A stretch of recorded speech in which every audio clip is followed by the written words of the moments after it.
ready. Silent night. Whatever. Tis Monday.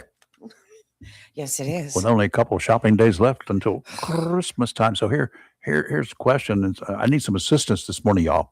All y'allins. Anyone other than me who hasn't done anything for your special person in your life, your spouse, significant other, anybody like that?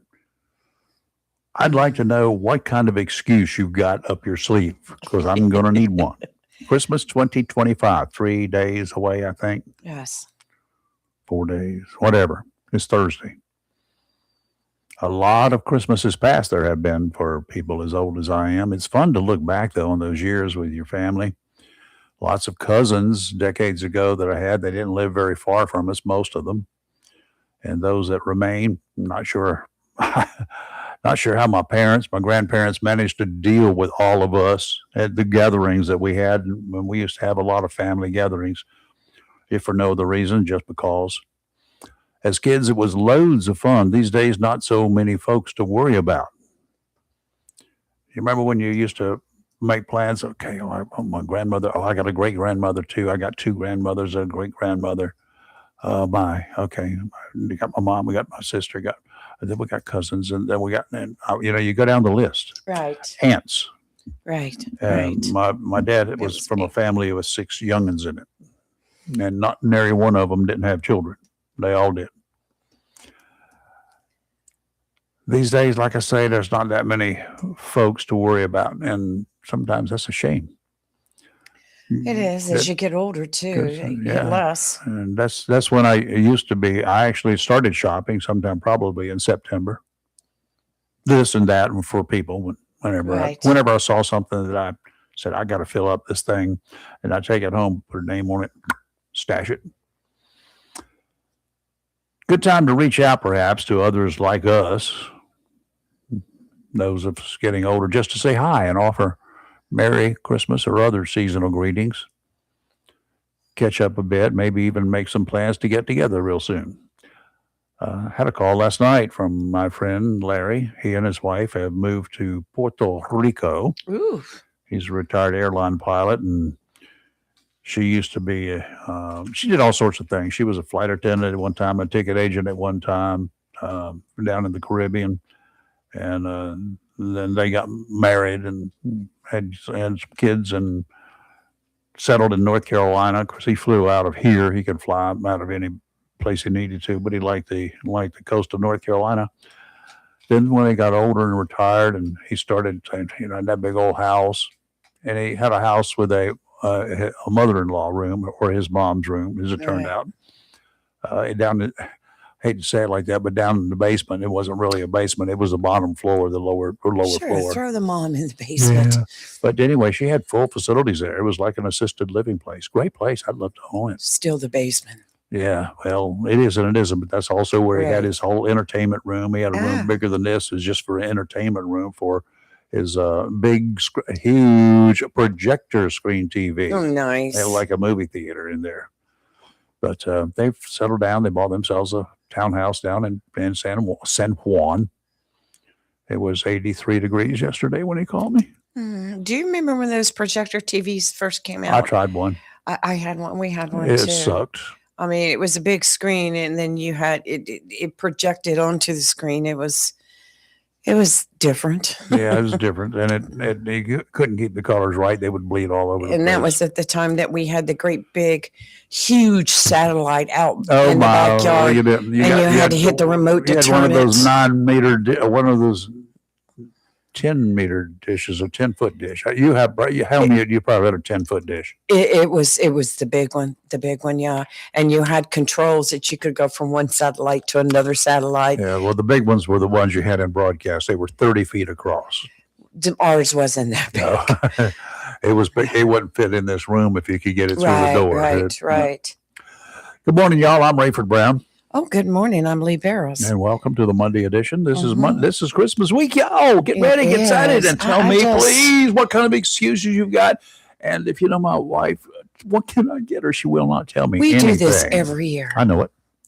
For I need her? ideas. See, she buys stuff all year round for me. She and then does. the problem with her, I know she's probably listening. If not, somebody's going to tell her. The problem with her Let me is hit record. she buys whatever she needs Right. or wants throughout the year. Mm-hmm. Doesn't bother to tell me in advance what she would like to have, and it wouldn't do any good anyway because I could buy it in February, and save it for Christmas. But no, she would buy it in February, and hey, look what I bought. I did that one time with her by mistake. For me, she knew that I wanted a particular type of drill, and it came in a set with a drill and a driver.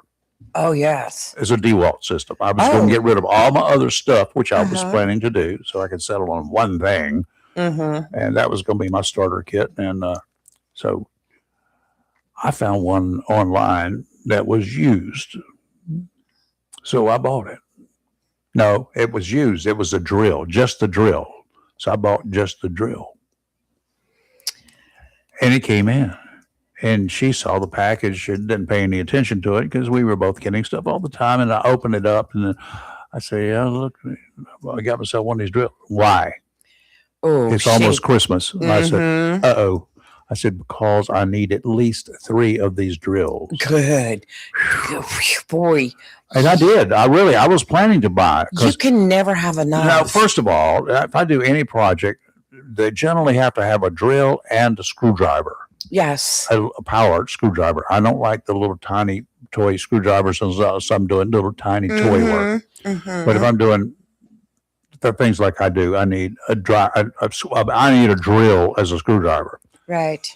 And you know how much of a pain in the backside it is to take that big bit out, put a little tiny drill in there. Yes. 1/32 inch drill. Yes. So you can do a starter hole and then take that out and put the drill bit back. No, I need 2 drills just for one project.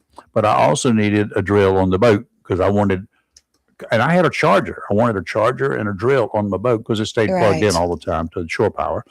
So I could have it there when I was working. But instead of transporting. So I was going to end up with 3 drills. Well, I ended up 1. Then come Christmas morning, I had 2. And I said, oh, thank you. Boy, this adds to my collection. I got to get 1 more now. I got to get 1 more. I understand. For a girl. And I did. But it was a great gift because I probably would not have bought the driver. But I'm glad that it came. I'm glad I got it. For being a girl, I love to buy tools. Well, that's what Robbie does. I love, I mean, you should see the tools I have. And I just love going like to the big box stores and going to the tool section to see what new they have. What's on sale? I just bought probably 3-4 months ago a brand new table saw. Oh, it's Good like God. butter. It just, I love it. And, you know, I like to repair stuff and to build stuff. I'm no way good, but I get the job done. Let me see how much you do. Hold up both hands like this. I have all you fingers. Got them all. Yeah. You don't do much of it. Well, you're I'm extremely careful because it makes me nervous. But I mean, I just love getting tools. And so anyway, throughout the show this morning, if you can think of something that I have not given, and Theo, don't worry. I'm not going to get her another gun if you're listening. I bought her all the guns that she wants, more than she can use. Well, you can put me on the list. But I did. I bought her some of her own that belonged to her, but she still used the one she's stolen from me. I think she likes that better. I think that's what Robbie and I have a lot in common as far as that. If you need something, go get it. Well, she does. And I like that too. I don't wait. She was independent, totally independent, the vast majority of her life. Right. Until I came back along. Yeah. So she had a house with more tools in it than I had. Mm-hmm. That's what I'm talking about. Oh, God. You can never have enough drills, saws, wrenches. I thought it was funny until one time years ago, in between, and then we had seen each other again. And I went to help her hook up some shelf arrangement or whatever. Right. And she had an electric screwdriver, one of the original Black & Decker. It looked like a big screwdriver, but it was an electric, and you just didn't look like it didn't have a handle on it except like a big screwdriver did. Boy, this is kind of silly, isn't it? until I finished that project where the screws, it took you about, 2 minutes to tighten them down otherwise. So you put it, and go, brrr. It was slow, but it worked. It was great. I went and bought one. So, okay, but if you come up with something, I can give her, I could give her some ammo, I guess. No, with Robbie, you have to find those unusual gifts. I know. And I don't even know what. So like one year you bought her the windmill that's outside. Yeah, I love that. Yeah, I do too. I'm kind of thinking about putting a light behind it. Oh, wow. Yeah, I'm surprised you didn't let's talk about Christmas lights. I had to put on my sunglasses to find a driveway to pull in this morning. Wow. Rayford has got this huge tree in the front yard. It's a tree of lights. It's only 25 feet tall. Look, I could see it from Highway 17. And about 15 feet in diameter. It's absolutely stunning. But when I come around the corner, I was like, whoa. In fact, I almost pulled in on your grass. I was like, where's the driveway? Well, anyway. It's beautiful. Good job. Well, that's a Robbie project. Yes. Well, it was a Robbie purchase and it was a Mia project. Yes. Well, you finally got it done and finally got it done this weekend. Well, it had to be done in stages. And the first thing you got to do is dig a hole. Yeah. And then the first thing you got to do is make the hole bigger.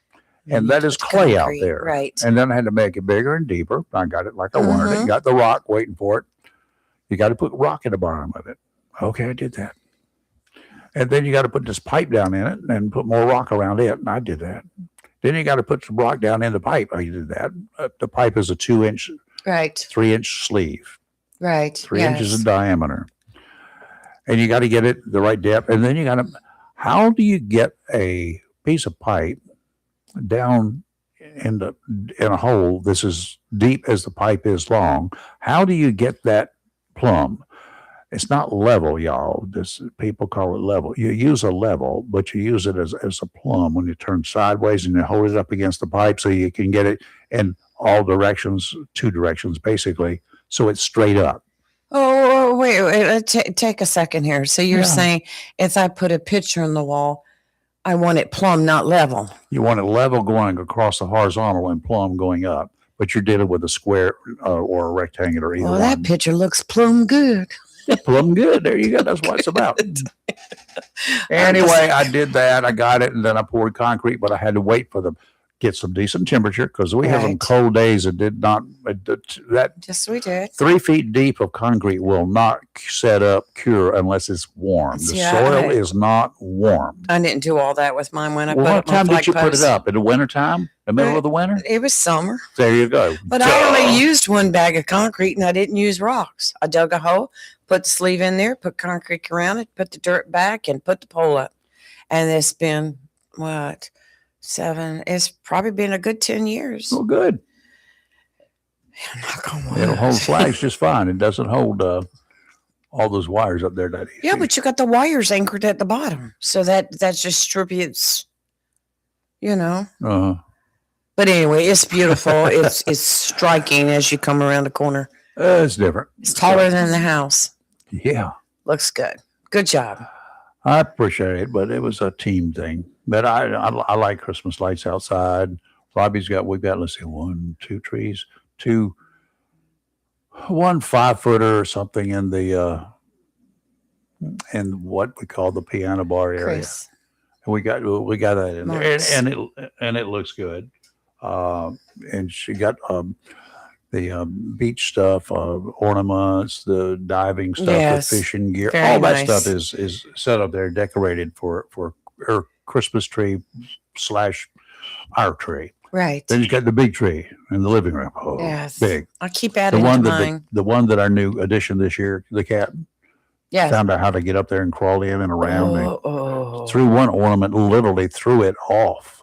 It wasn't a breakable one, but it did break a little piece off of it. Anyway, that was before she put the rest of them on. She was testing the cat. So we got Stephanie's husband on the line. Then I had to go look for the glue. I had to go buy a glue gun so I could do some other stuff. Hey, Chris, how are you?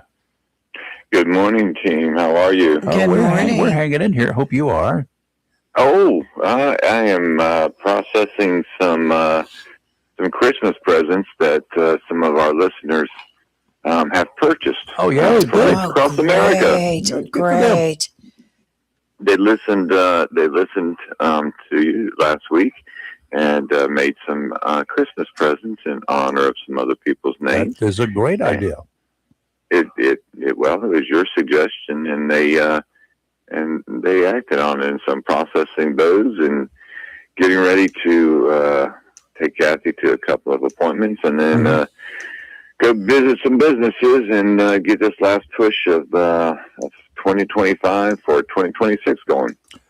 Now I understand Kathy is doing some PT stuff. Is that like the Marine Corps PT of yesteryear that she got involved in?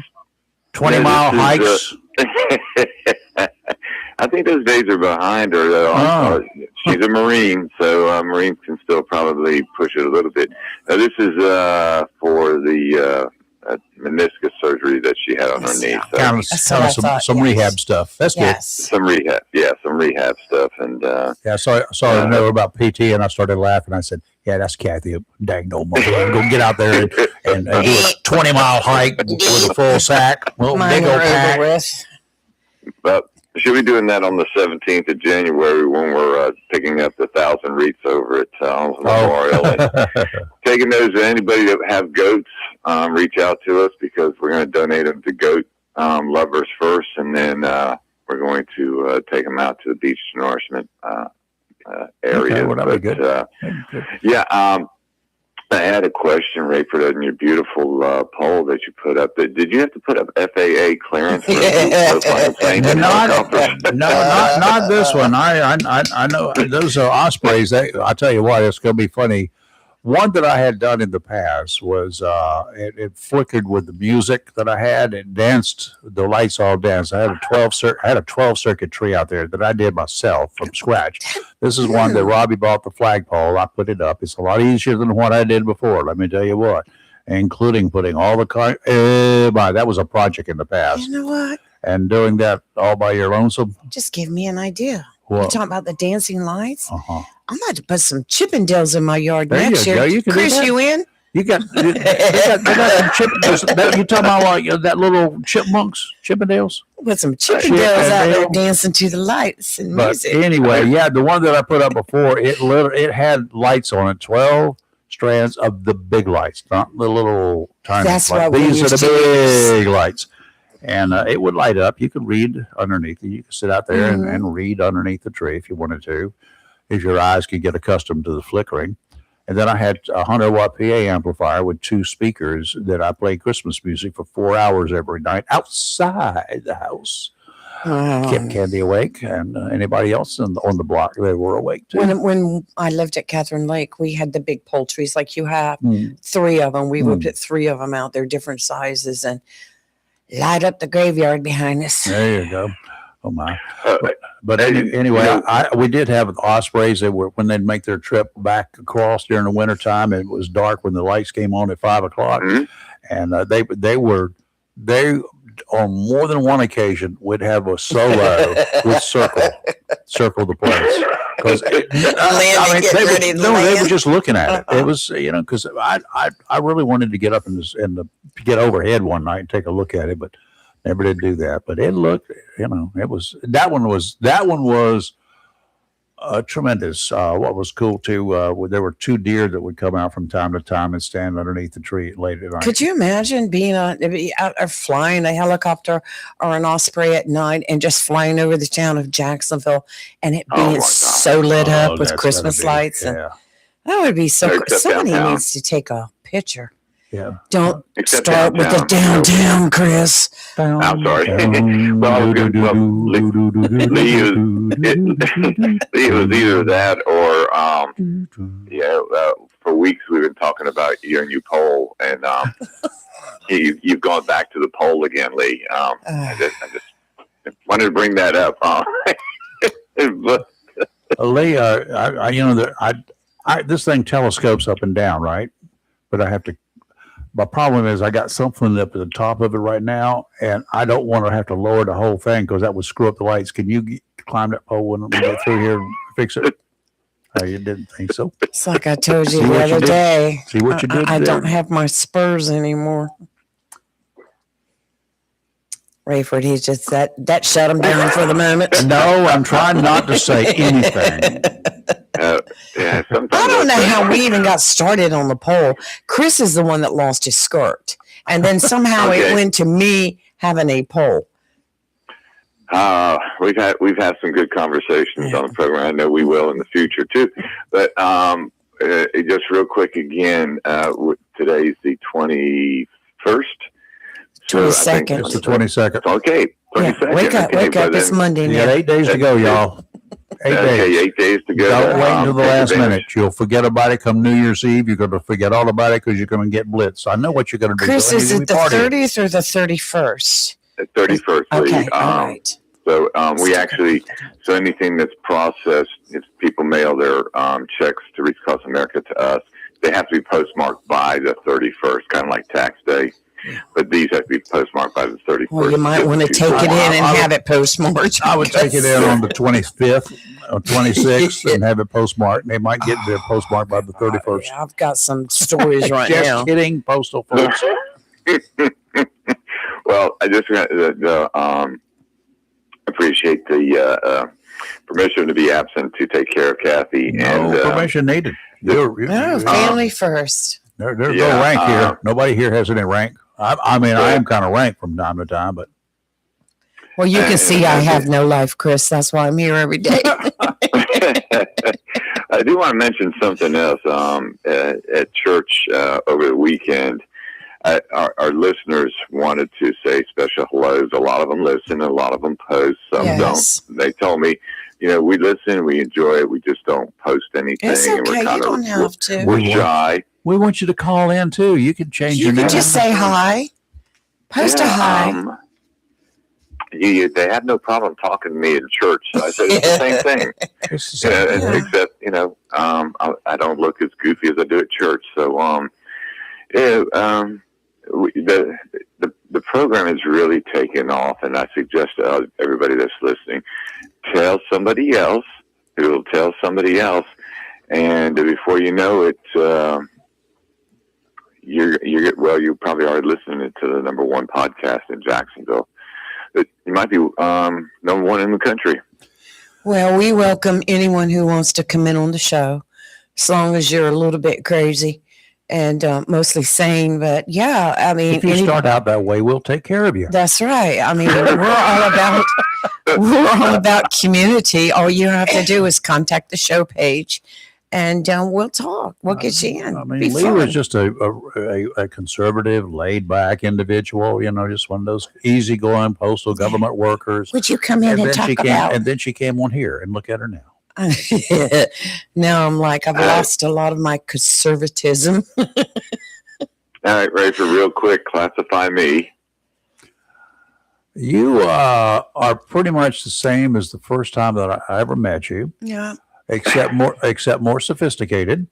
That means you got more experience. That's the only reason. He doesn't talk like we do. Yeah, We're trashy. You just haven't gotten down. You haven't stooped to our level yet. Right. I know that at one time we're working on you. You'll be okay. Don't worry about it.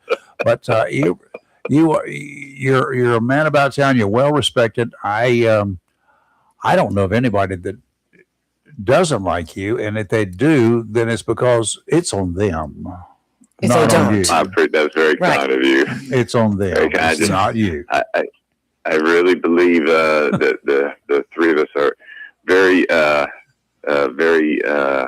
coherent and very cohesive, and that's what it takes for these type of programs to work. And it's not that this is not me calling to brag about our show, even though it's the best around. It's just that it's community based. And it's community minded. You need to add some extra chocolate to his stocking. Yeah.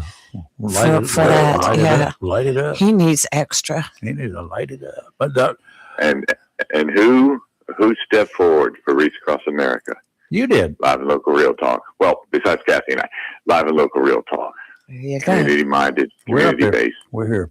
And for that, we thank It'll be you. more better next year, bigger and better. It Yeah, can't be it more is- better. It can be a whole lot more bigger. So we're going to make it more bigger. For your first year, I think you both did excellent. Kudos to you. Look forward to what next year's going to bring. Mhm. Still didn't get the cemetery covered, but I have a cover. We'll have some left over that we can just, if we get more than is needed, if we get 10,000 wreaths next year, okay, above and beyond the number that are needed to cover both of the cemeteries, can we, just before they bring them down here, just say, listen up, can you put those, don't make them, don't bring them, just give it credit for the following year so we can just pay it forward. We need to go into this thing just like the county of Onslow, like the city of Jacksonville, like the other cities in Jacksonville. They like to have some extra money left over at the end of the year so they can use it into next year's fund balance. The fund balance means they're ahead of the game already when it comes time to start dealing with the budget. Right? Well, that's what we need. And that's what we do. We need a good fund. of it paid for. Yep. And then it is extras fall in. And so for those who are looking for watching totals, it'll be March before the pay it forward. Excuse me. The ones that are going to be already moved over for this year, which we've already got a good start of 200 plus. Wonderful. We'll be posting those in March when finance. They take the last 2 weeks of Now, here's the spiel, guys. Here's my spiel. Ready? This is Christmas time, and we got 8 days or so left until the first of the year. So let's just say 7 days until the deadline that we'd like to have you with the money that you have in your hand, the credit card that you got in your wallet, calling Chris, giving him, ordering a certain number of wreaths, $17 a pop. Because when you get that $17 a pop bill, it's going to indicate that there are two, not one. There will be two wreaths. If you order between now and the end of this year, not the day after. I wouldn't do it on the 31st because you know how government shuts down on the 31st and the 30th and the 20th. But anyway, as you get closer to the end of the year, get all that stuff straight to Chris.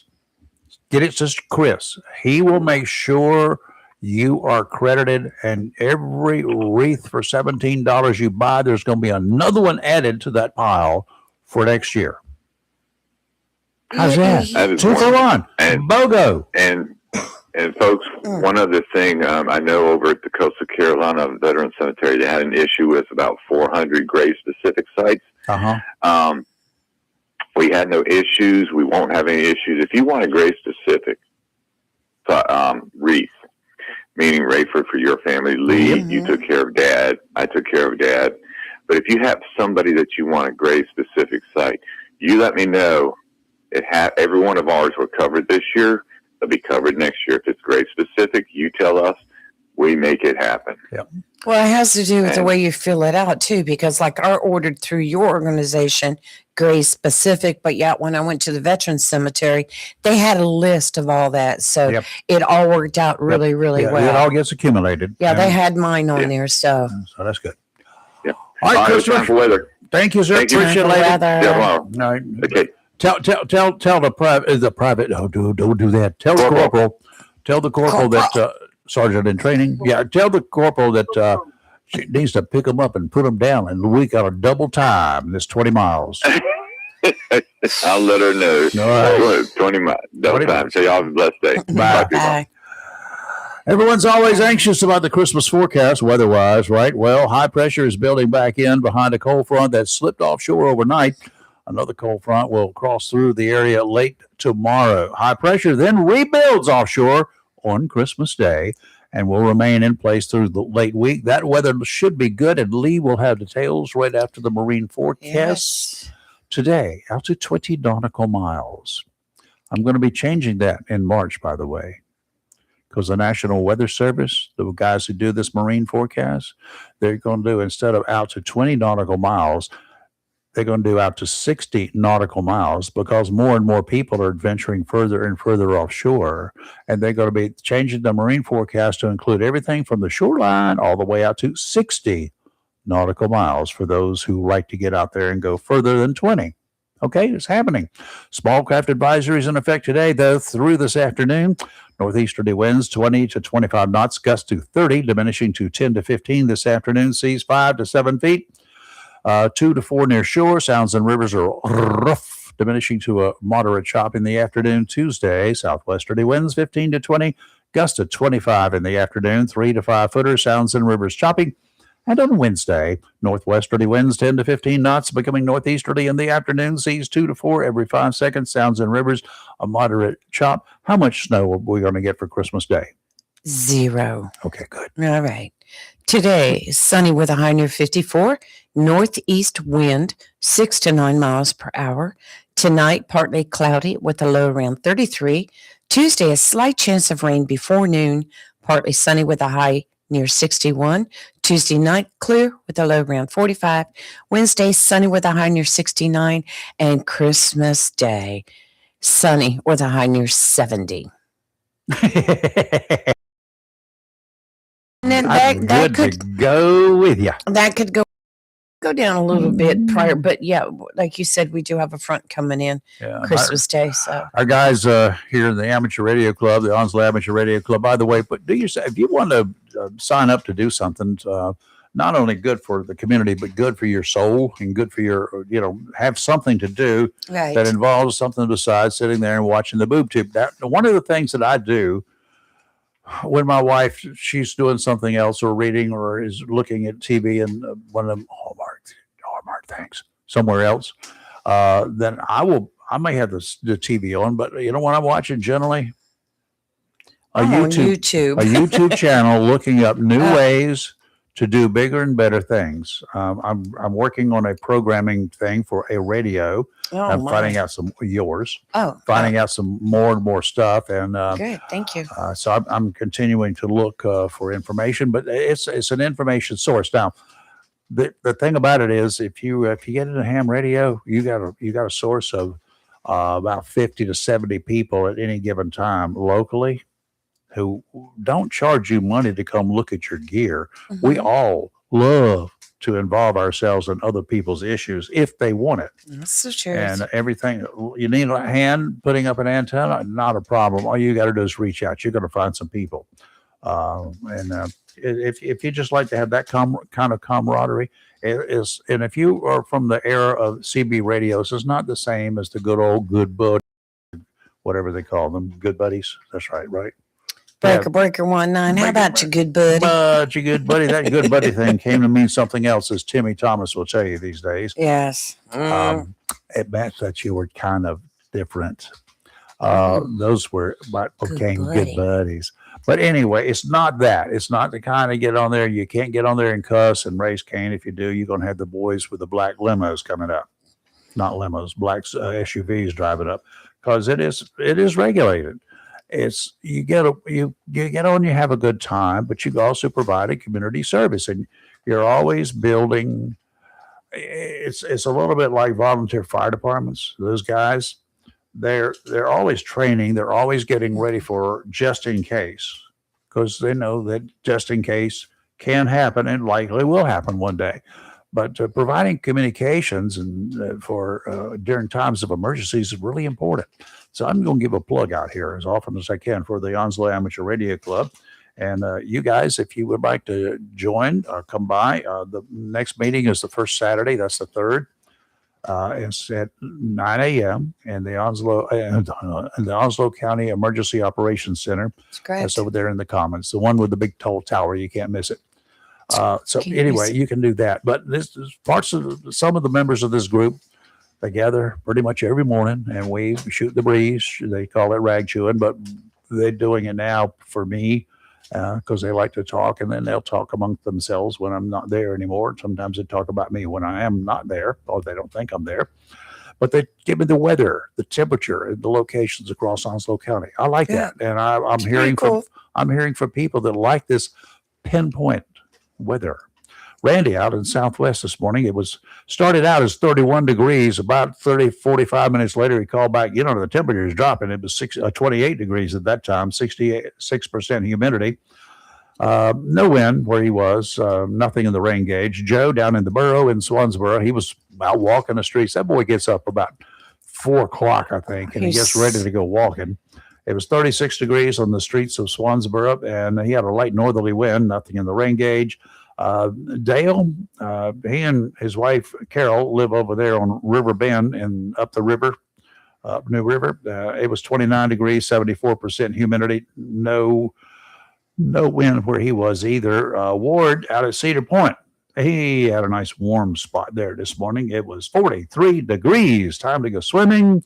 45% humidity, winds kind of light, he said, 5 to 7 out of the northeast. Ken, Onslow Bay, right down the street here from us, about 5 miles away, 35 degrees, 47% humidity. Temperature can vary 5 miles away. I'll show you that in just a second. The Woodlands, Lee, over in the Woodlands this morning, 34 degrees, 63% humidity, no wind. And here at the studio, at the same time, they had all of these temperatures. I had 29 degrees, 69% humidity. The current temperature is 26 degrees. The humidity is increasing, 85%. And we've got no wind. We haven't had any wind over the last 2 hours. So it's been pretty calm. Okay, now, ready? First of all, an Onslow County man is behind bars after court documents show he's facing multiple child sex charges. 22 years old he is. Christopher Walushka was arrested Friday by the Onslow County Sheriff's Office on statutory rape of a child under 15. 22 years old. This guy is 22. Charged with raping a child under 15, statutory sex offense with a child under 15, and contributing to the delinquency of a juvenile. Records show the offense happened back on July 19th, 2024. Okay, you got that? Remember that day, July 19th, 2024. Right. 1 month earlier, he was arrested on misdemeanor charges of trespassing and assault and was given suspended sentences for that. No indication that those charges were connected with the child sex charges. Walushka is being held in the Onslow County Jail with no bond, set to have a first court appearance later this morning. He's had time to chill out Friday night, Saturday night, and Sunday night in the Onslow County Bed and Breakfast. At Onslow County Bed and Breakfast. Gotta take a sip. Uh-oh. Means there's more. Jeffrey Epstein. Yeah, go ahead with yourself on that. Himself, more than 6 years ago in his jail cell in New York, hanged himself. That was disputed by every conspiracy nut job from coast to coast, but forget about it. He's still dead. But everyone seems concerned about who he knew and what the who's he knew were doing with the women he always had around him. Did you follow all of that? Yeah. According to investigators, some of those people were underage women and were being held against their will. Others were coerced into working for him. Where's the truth? Who knows? But you can bet that 25% of the people in this country who follow this mess religiously will never agree on what is presented to them. They are the kind of people that my grandmother used to say would argue with a road sign.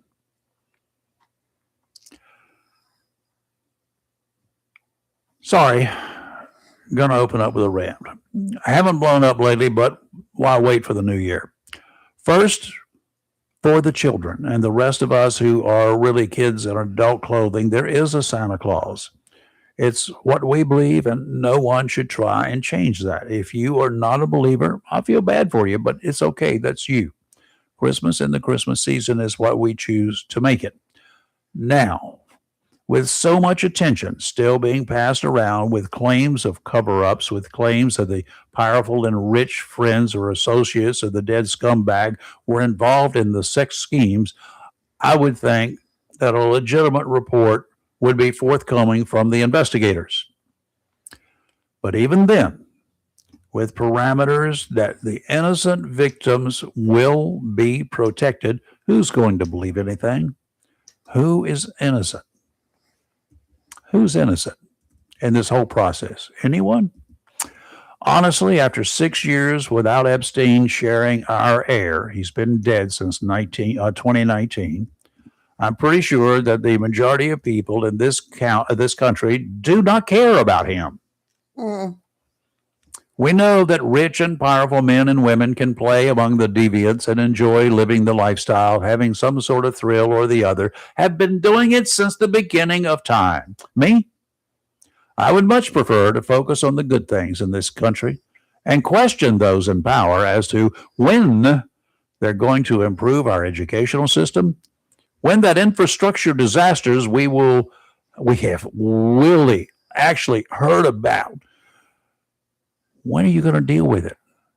When there's no election going on? You always complain about it, but when you can do something about it? Once the election is over, I don't hear about it until the next election cycle. When are all of those people in this country illegally going to be removed? I hear about it. We're doing something about it. But with the millions here, we've removed 100,000 or something. I don't know how many they're claiming today. I don't know that anybody knows. When will the parole boards be held accountable for their actions by releasing bad people to do more bad things to the rest of us? When are they going to be held? When can we hold a parole board accountable because they turned loose a scumbag, a murdering scumbag early. Scum. Yes. And he goes out and does it again. But who's to blame? The scumbag? No, that's in his DNA. Yeah. He's going to do it. Just don't know when. I want to know what happened to that law that got us ticketed when, as little kids, young people with driver's licenses, we had pipes that were too loud. You know what that was? Exhaust systems. Yeah. You punch holes in them, or you get special things. You do this, you jack it up, you make them loud. Mm-hmm. I want to know why it's okay for a motorcycle, a crotch rocket, today to produce so much noise that I could hear it 3/4 of a mile from my home yesterday afternoon. It went by, and 3/4 of a mile later, it stopped at Piney Green Road. Mm-hmm. 17 Piney Green Road, Pumpkin Center area. Right. It stopped. That's when I heard it slow down, and then the noise went away. 3/4 of a mile from here, I could hear it. Why did that guy not get pulled over and be given a ticket? That's not the only place he's driven. I guarantee you he's passed by a whole lot of folks. Is there not a law on the books anymore? Good Why question. not? Yeah. Oh, every night after midnight, I have this one car comes down the drive loud. I hear them every night. It's always after midnight. I want to know when we will really get serious with this war on drugs. Drugs kill people. Oh, I think we're doing Why do that. dealers who give drugs to people get a slap on the wrist when that person dies from a drug overdose? Oh, he didn't mean to do it. He just was trying to make a living. You know, everybody's got to eat. Those are the issues I'm concerned with. Epstein is dead. Good. How did he die? Real investigators, not half-wits with computers, say it was by strangulation in his cell that he did himself. Good enough for me. I don't care. The naysayers say it was because he was going to expose the other rich and famous folks. Isn't that being done today, 6 years after he kicked the bucket? Without him? Let's put as much effort into really teaching our youth about real life, the ups and downs, how big business works, how small businesses struggle.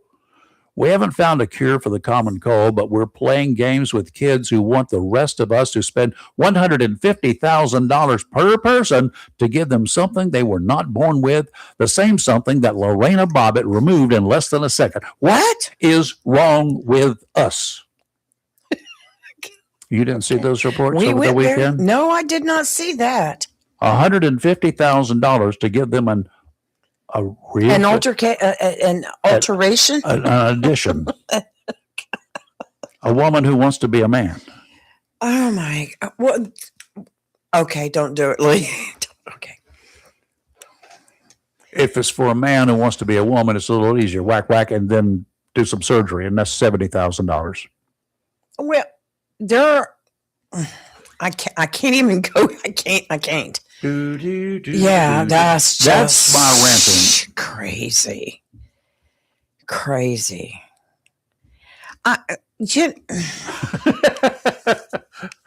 Now I see why I have a hard time finding out what to get my wife for Christmas.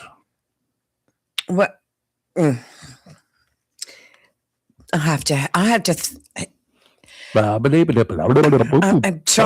trying to change all the words that are getting ready to come out of my mouth here.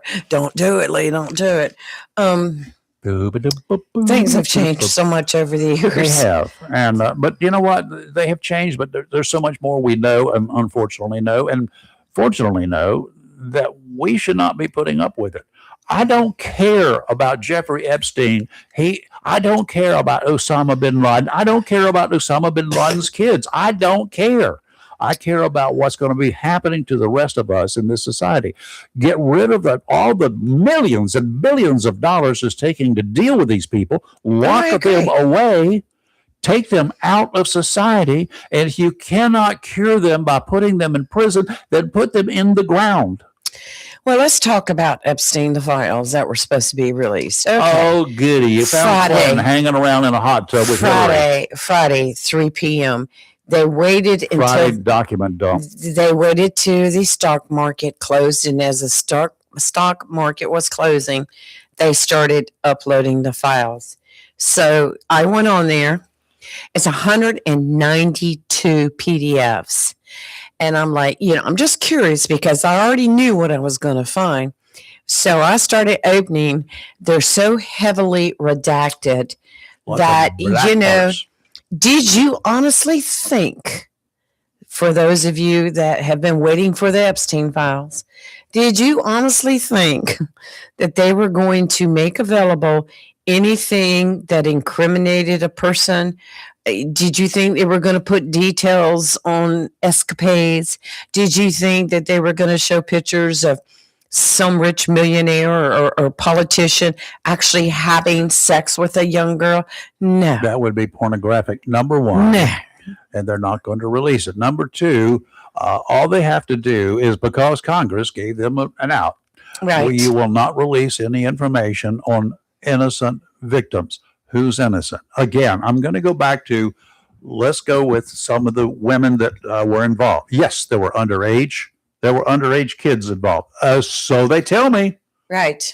I don't know because I haven't seen any of them. I don't know what the birth dates were. I don't know. I know what a couple have come out and said that way back when they were involved. They did this. They did that. How did they get there? Were they searched out? How were they found? Were they looking for something? I don't know. Because people have a natural tendency to want to know the smut. Yeah, well, I'm talking about how did the young girls, now it's illegal for anybody to take advantage of them, even though they decide, like this young man up here is accused of here in Onslow County. Right. Back a year ago, July a year ago, with a under 15-year-old girl. Yes. She may be underage. She may have said it's okay, but it's not okay. It is illegal. So yes, don't get me wrong. Anything, I don't care what the girl wants or the young boy wants. It's illegal. And it's up to the adults of us to say no. Well, but the weak-minded, the rich and the famous, right, have weak minds. Right. Well, and weird desires. We all know he was a scumbucket. We all know now that he was running a sex ring, trafficking, whatever his operation. His girlfriend was, his pimp was. And involving a lot of young girls. My focus, and I think everyone's focus, should be on the victims and helping the victims, get over it. Right. As far as what happened there, you will never know. And yes, you're going to see a lot of celebrity faces, but because of like Mick Jagger or Michael Jackson or whatever, they're showing pictures of them being there. Maybe do we know actually what they were doing there and why they were there? No. And you'll never know. You will never know. Epstein was a promoter. He was a financial advisor. He was all sorts of things. But that's not, he used to be a school teacher. Yes. In fact, I put a fact on here, right here on our page. At 21, Epstein started working in September. Epstein started working in September 1974 as a physics and mathematics teacher for teens at the Dalton School on the Upper East Side of Manhattan. Yeah. That's how he started off. Yeah. It's plumb perfectly Yep. grounds for location for him to do whatever. But all people don't do that. They Right. don't go in there, and they're not trolls or trolls. Well, Like let me ask you this, Rayford. Epstein committed suicide in 2019, yeah, right? good riddance. And he was in prison at the time he committed this, right? Yeah, he was in jail waiting in for jail, a trial. whatever. Okay, but everything had already come out back then about what was going on. But now they want all the investigative files. So why during the years then through 2024 did the then Congress not demand the release of the files? Why did they wait till Trump got in to start demanding everything? Somebody said Trump had his picture taken with him. Yep. See, they're trying to make it's too much. Do you have any idea how many pictures that politicians have made with people? The people are always waiting. They're always, there are handlers like you. Right. They want your pictures of your candidate. Right. Up there with the rich and powerful, right? You would like to have them. But if you've got a very popular governor or popular president or a popular whoever and going to be visiting your neck of the woods, isn't it great to have your band to get up there and shake hands with him and say, hey, and a lot of people use that too. And that's what they do. Now, how many times, let's look at the invasion of the White House there was this couple. There were a couple of sleaze buckets who used to be able to got into the parties and things and had their pictures taken with the rich and famous. They were like porn stars. Yeah. Yeah. I'm serious. Right. But they had their pictures taken with the rich and powerful. I understand what you're saying. There was a state elected official, this is probably 2-3 years ago, that was talking about running for a higher office in the state. I know him and his wife, and his wife and I were talking one day, and we were talking about people wanting to take pictures with them. There came an incident where this one person wanted to take a picture with her and her husband, and she really didn't want the picture taken with him because this person was not a really legit person, let's just say, troublemaker, whatever. And she didn't want people to think that she associated with this person. Right. So a lot of these people, when you're at something and you're getting your picture taken, people are going to see that and they're going to go, oh, you know that sleaze bucket, do you? Yeah. Yeah. So, it's called birds of a feather flock together and guilt by association. But it's not always that way. Sometimes people will just horn in on a moment, be there. Hey, I hadn't seen you in a long time, Governor. How's it going? Shake hands, and there's a picture taken. Yes, and oh my gosh, you're supporting the governor. Oh my gosh, you're supporting a Nazi. You're supporting this. It's just ridiculous. It's some public event or whatever, and you want to get your picture taken and to add a little bit of legitimacy or credibility or popularity to you. Mm-hmm. And a lot of people, I notice a lot of people, especially on the Republican side, when Trump first ran and was elected, and then during the midterm years, people running for a position, the first thing they did was go put up a picture of them and Trump together on their campaign page, but I'm one of those believers you need to run on your own. Yeah. Stormy Daniels used to do it for advertising purposes, right?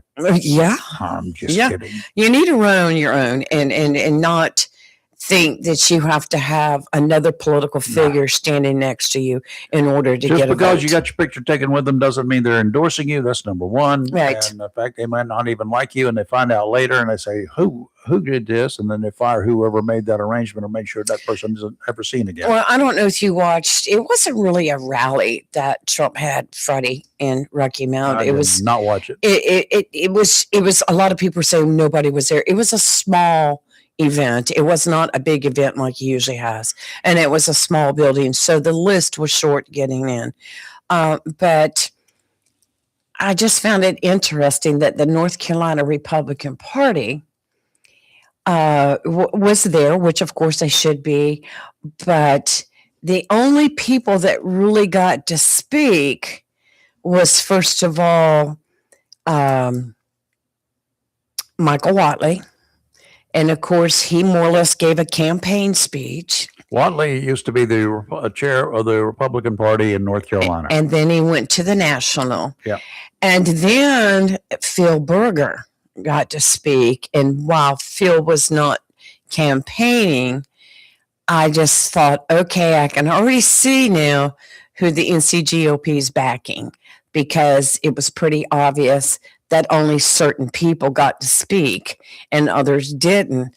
Well, Watley announced. He's already announced. Yeah, he's already announced. He's running for the Senate seat. Have you seen the list?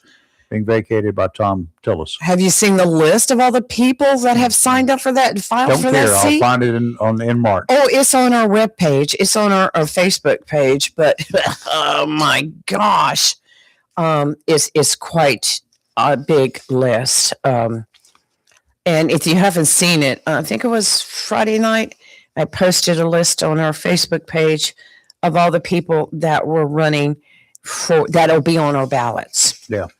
So, yes.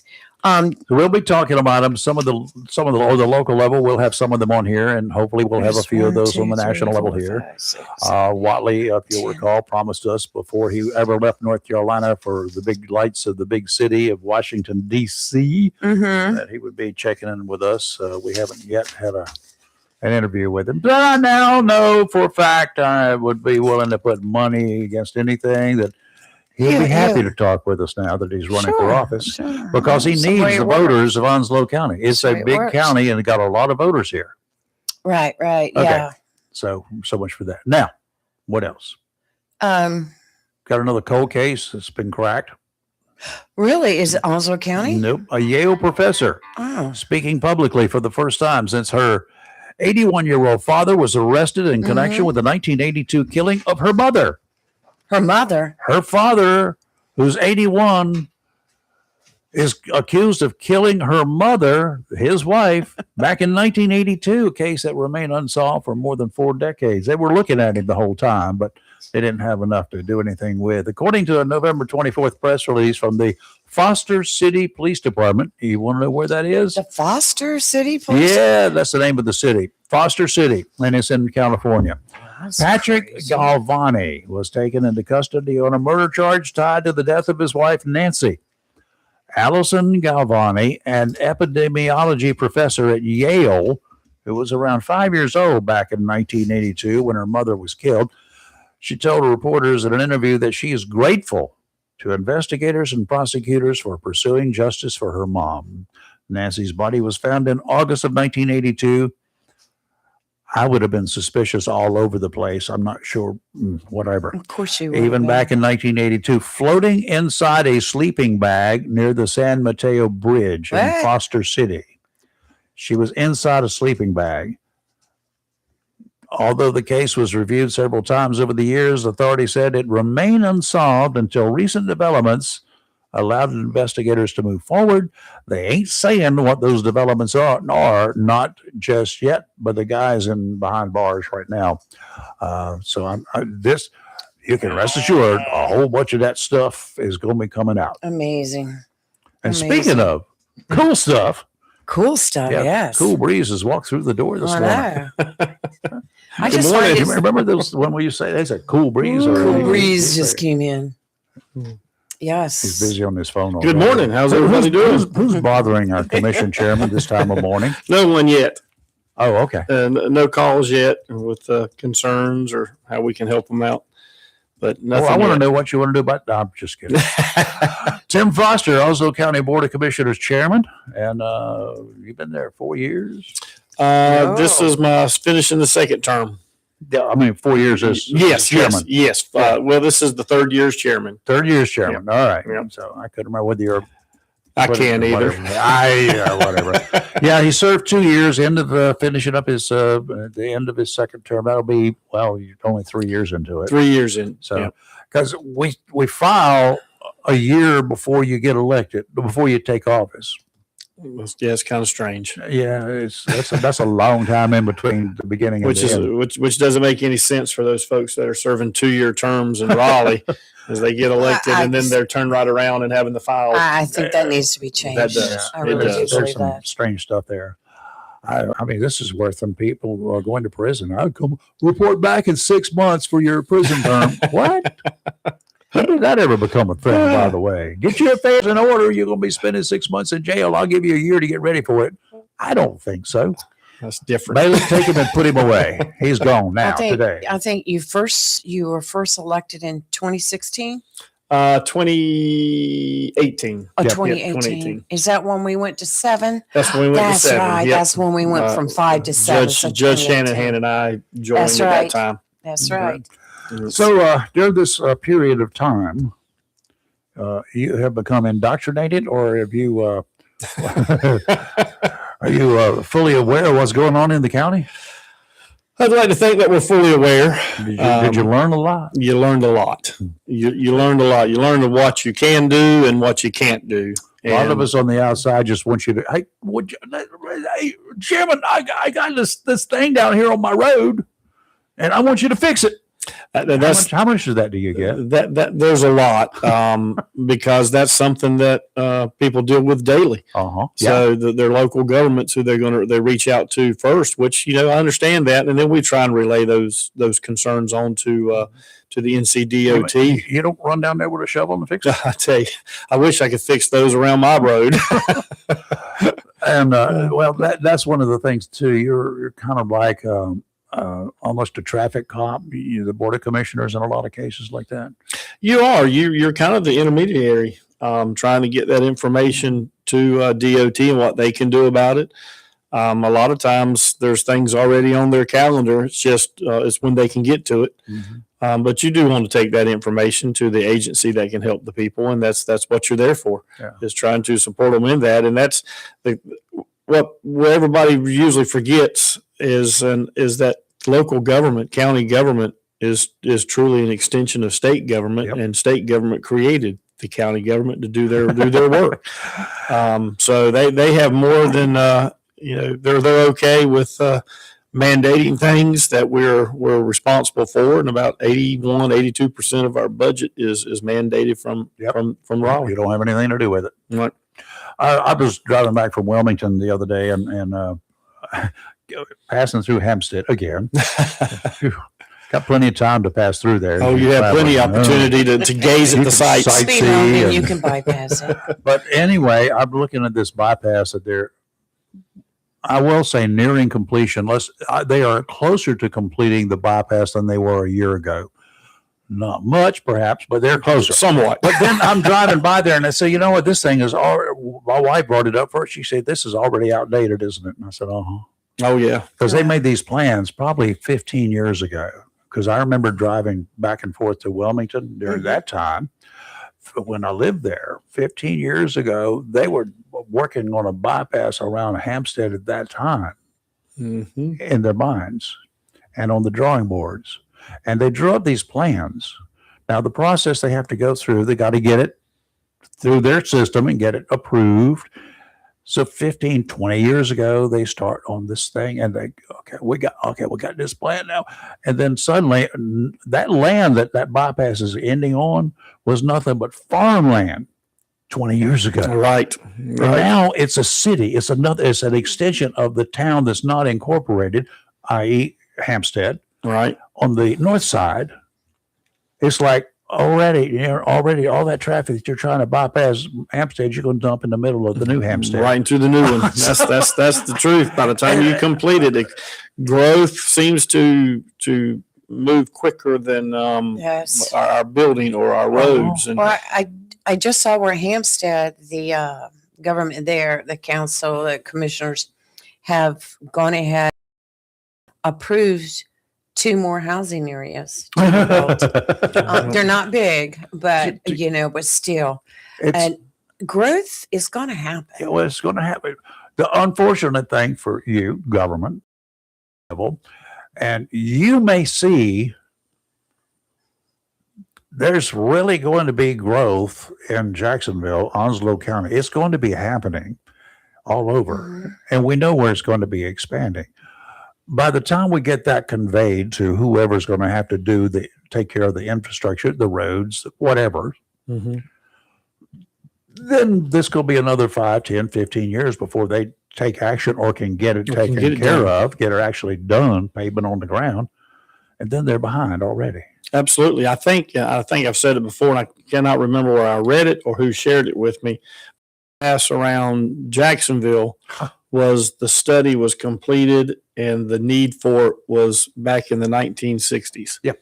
And it was needed then. I'll tell you what, when it opened up, I was one of the happiest people in the world because I was driving back and forth. Chris? Marks.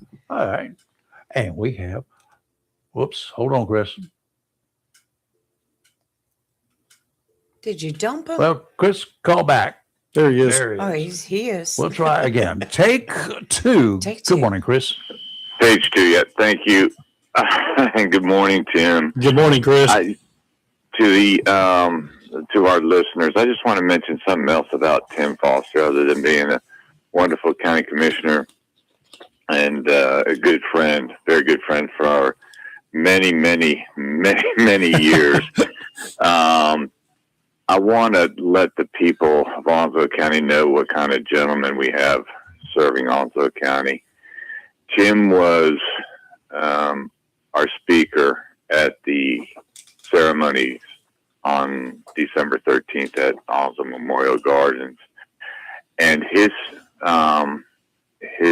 comments, his speech was so motivating to the 200 people that were there. They were in awe.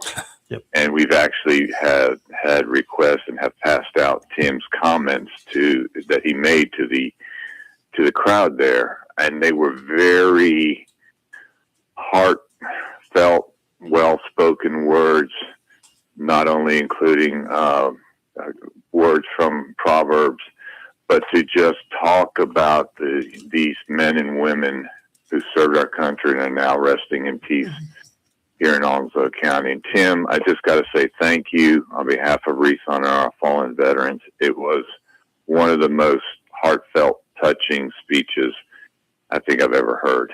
Kathy said the same thing. Yes. I appreciate that. And to me, it was just an honor to be invited there to speak because of what the veterans of this nation and this county mean to all of us here. So thanks for that opportunity. It was truly an honor, and the work that you and Kathy did on putting that together, it was a beautiful ceremony for those men and women that deserve that recognition and that honor. And I also want to let everyone know that the person who laid the very first wreath for the inaugural wreath laying ceremony, yes, Chris Miller, inaugural, the very first person to lay the very first wreath was our own county commissioner, Chairman Tim Foster. Nice. Yeah. And he laid it for the United States. Yes. And I was there, of course, at the event, and it was Yep. well done. First of all, as we have discussed with you and your wife mate, y'all did a good job. Yes. You made this thing work, organized it, and got her off the ground. And the inaugural first annual to be, you hope to be, and first annual. It's over now, so it could be called the first annual as long as you got the second one planned, right? That's right. It is. Second one's planned, Second so one's planned. this is now the first annual. The first of the annual. Yeah, there you go. I got you covered. I got all the Chris's covered on that one. But yeah, and we do appreciate Tim, Mr. Chairman, sir, for doing what you did, being there. It was chilly. It was chilly, but it was a good group of people there. And folks, this is a civilian cemetery. Basically, it's not military oriented, but it does have an extremely large military component to it. Because how many people around this neck of the woods do you think were in the military? A whole bunch. Not just those in the Marine Corps. There are, as we saw there, even though he did have a ponytail and all that sort of, a guy from the Coast Guard. That's right. Okay, Coast Guard veteran. That was great. I love it. People get out of whatever branch of service, then they go do some things. Sometimes they rebel and do things just because they weren't allowed to. I've known a lot of cops to do the same thing.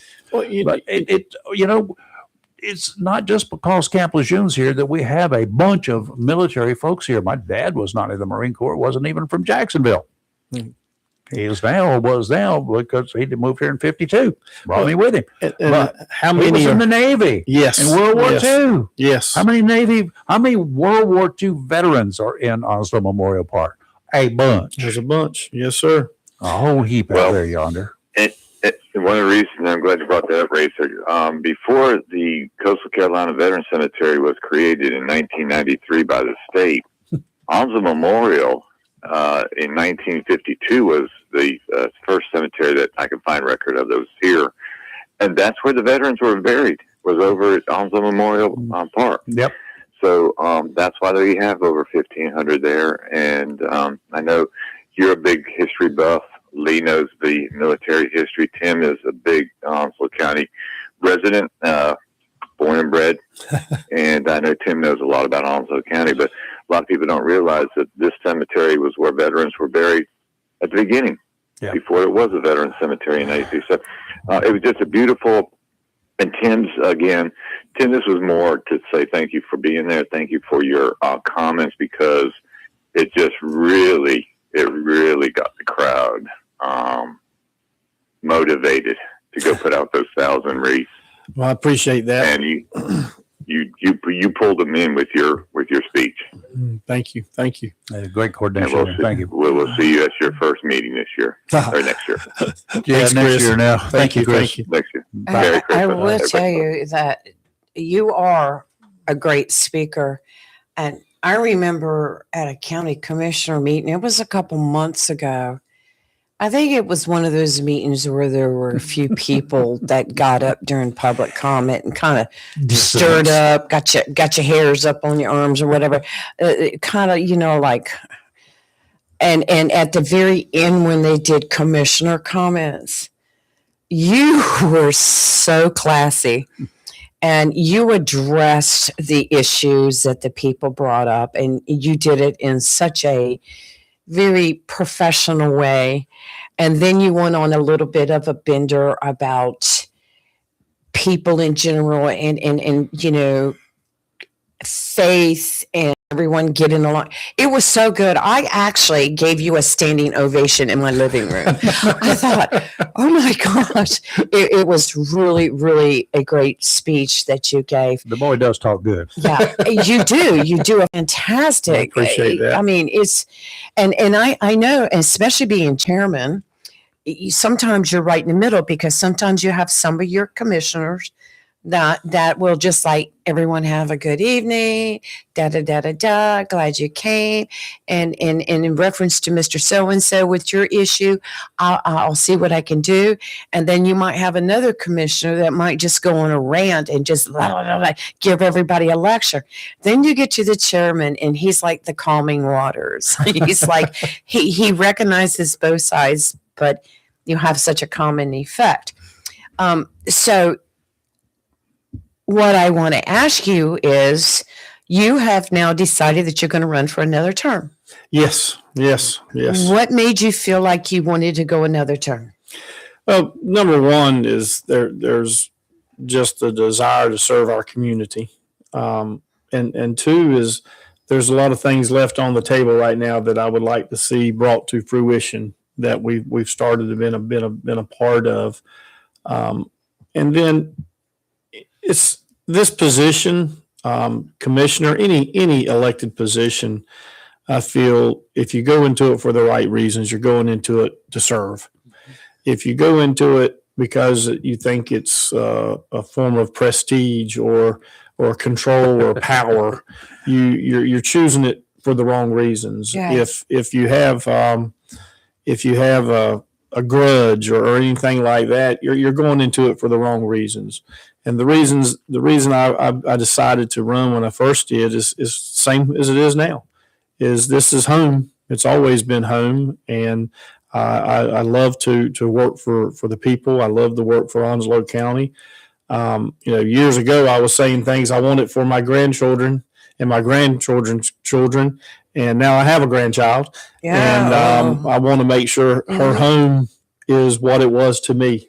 And when you go into it with that view, is you know, leave things better than what you found them. Right. And whenever I decide to give this thing up, I hope and pray that it's in better shape than what it was when I started. And I think that We've should come a be long everybody's ways. goal. Right. And you know, the people will decide if they want me back in it or not. Yeah. And that's not a bad thing. That's a good thing. And this will be, if I'm fortunate enough to be reelected, it'll be the third term. And I think probably 12 years of me will be enough. And there's got to be somebody else out there that maybe will you won't even step be in coming there. of age at that time. You still got to get a few more years. Any desire to maybe run for a different political office after you leave the commissioners? I think that's itching in the background. Yes, I cannot I've say heard it's rumors. not. We've got some folks that are leading us now that are doing a good job, and then when they look at it and say it's time to move on, then Yes. I'll look at that as a potential opportunity and see if that's something I'm One of interested in those trying to do. Folks told Rayford and myself at a ball game just a couple weeks, 3-4 weeks ago, that this would probably be his last term running again, and it'd probably be his last one. And I'm like, I know what's going to happen after that, but I foresee it, which I think is very good. And you will be mine, house rep. That's right. God, you just let the whole cat out of the bag, didn't you? Doesn't matter. Everybody knows. Take it now. We're all there. But let's get back to where you're at now. What do you feel like to date has been your biggest accomplishment as being a commissioner for Onslow County? I'll tell you, that's a tough question because there's so much Mhm. that is going on. And our budget is growing, and our services are growing. And I think we have finally got a strategic plan in place. One of the things that I shared often was we were building budgets 1 year at a time, when I felt like budgets should be built on a plan and not yearly. I mean, obviously they have to be completed yearly, but they should be done with 5-10 years down the road. What is it that you want to be able to do? And that's one of the things that we've been able to we've got a strategic plan in place. I'm very happy that we've had a funding formula with Onslow County Schools for years. I think that was the best thing ever happened when y'all Yes. came to agreement on that. Because when I come on, we had just ended a funding formula, and then we were able to develop a new one, which recently has not only gone from a funding formula on the Onslow County Schools, but we just signed another funding formula with Coastal Carolina Community College, which I think is fantastic. President Heatherly over there and I talked with other commissioners and his board, and instead of always them having to request, we're able to put a formula together that they know what they're going to get to be able to help operate and build, because they're going to be part of our infrastructure as far as our plan of building over the next several years. But I think that's important because Onslow County has been part of funding Coastal for many, many, many, many years. I'm glad you brought that up, because at the commissioner meeting, when y'all voted on it and you signed the papers, there were some comments being made like, why are we giving money to Coastal Carolina College? So if you could explain that, or part in that. Yes, we are. The state doesn't give them any monies to do some of the things that they do, so they rely on funds from us to be able to build their new buildings, some of their capital needs that we're able to help fund, and then there's I think maybe some other positions and things that we're able to help fund. But the state doesn't fund them the way we think that they do, and then locally here we're able to fund them with some of the needs that they have. It's kind of like our school system. We have two things here that are such a asset to Onslow County. And to have Coastal Carolina here, one of the top, if not the top, community college in the state of North Carolina, we're able to help fund them and maintain that status and the work that's been done. We've got a early college on their campus I now. love that. Which is My great. granddaughter took advantage of that and Outstanding. managed to excel in it. Yes. My granddaughter did Yes. in Pender, when she was living, Pender County, she had the early college. So I think it's great that we have one here now. Oh yeah, absolutely. It's one of the top in the state, and been Wow. recognized nationally too, I believe. And now they're participating in athletics over there now, which is another huge team, huge for them. another team. That they've got some wrestlers and cross country and some tennis and a lot of good things going on over there to give them opportunities. And Coastal's got the lineman certifications and classes that they have over there. And there's many things. I ran into a student the other day that is working on his electrical license. And where's he at? He's at Coastal. Well, where else? Nice. That's exactly right. There's nowhere else to go. So he's getting the education on the electrician at Coastal and working with an electrician as he's going through this. So the asset of having a community college in your county is massive. And then you add that to the military that's retiring. Oh, yeah. Because we've got a great workforce here. Now we got to figure out a way to get interstate coming this way so we can get some true industry here, which is going to be extremely difficult to ever do. And that is our hold up with best you can industry. Do, best you can do would be to get a leg, something that would run between here and there. Well, they just opened that one going to Havelock. There's an easy corridor from we need one that they could work around, but DOT won't ever get to it. If they do, it'll be 25 years. As far as Onslow, as far as the Coastal Carolina is concerned, the college, for you folks who are kind of new to this neck of the woods, it started out as a one building. Yes. And it was called Onslow Technical Institute. Before it was Coastal Carolina Community College. Onslow Technical Institute, it took over a piece of state property. It's on US 17 South. I think it's a restaurant again now. But it's gone through the last 10, 15 years. To be called North Carolina Department of Correctional Unit.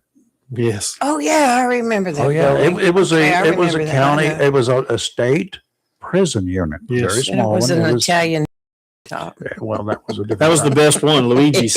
Luigi's. Yes. But it was it was one of those prison units, and then the state pulled out and said, "We don't need a prison unit in Onslow County." Boy, that was a mistake. But because now they have to transport them everywhere else. But anyway, it was out near what is the highway patrol station. Yes. So that's how far this thing has grown. And that was in the late 60s. Do you understand? That wasn't that long ago in reality. That's right. Out of that grew Coastal Carolina Community College, one building at a time. Yes. And my junior high, my 8th grade, it was junior high when I was in the 8th grade. My junior high school shop teacher became the first guy in charge. His name was Leroy Henderson. After he took over, he became Dr. Leroy Henderson. Went to school back to college, to East Carolina, going back and forth. Wow. That was my shop teacher. I love it. You see that stool right down there? I built that. I started to say, you built that in shop class. That's all under Dr. Henderson, under Mr. Henderson in those days. I wish we'd had all those technical classes, trade classes when I went to high school. I mean, I took home ec in junior high. Had shop. We had electronics at Jacksonville High. But not like what we have that's being offered now. At the Skill Center? Yes. That's marvelous. Between that and then Coastal now is going to be doing more trades too. Doing some more trades. Yes. That's good. It's great. Because that's the one industry, or the one area that does not have the trained, educated folks to go into those trades. And and then that's the reason, you call somebody for a certain thing to get completed. It could be a few days before they get there because they're backed up. I mean, if you want a career that's going to pay you well and keep you busy, you can go in the plumbing, electricity, HVAC.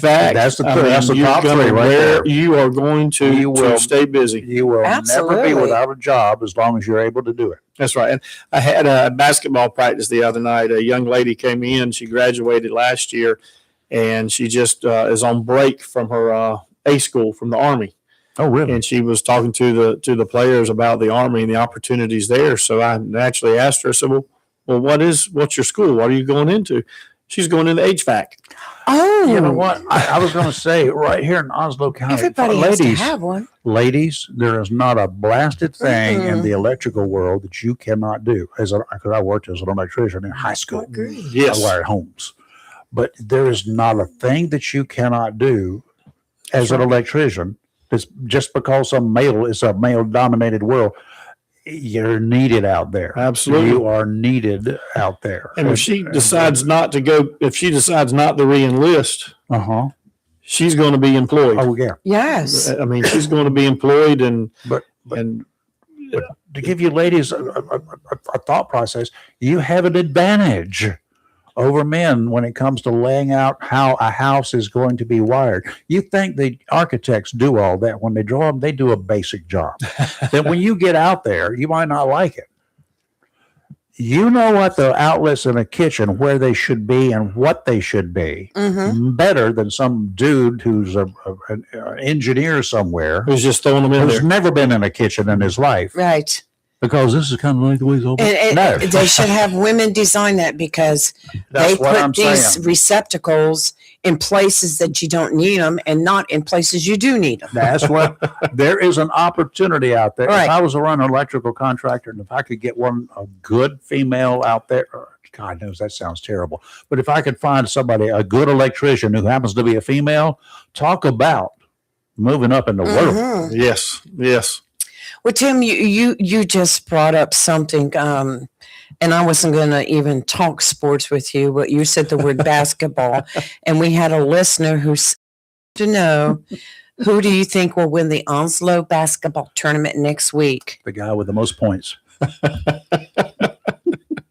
So that's a dangerous question for me to have to answer on this Monday.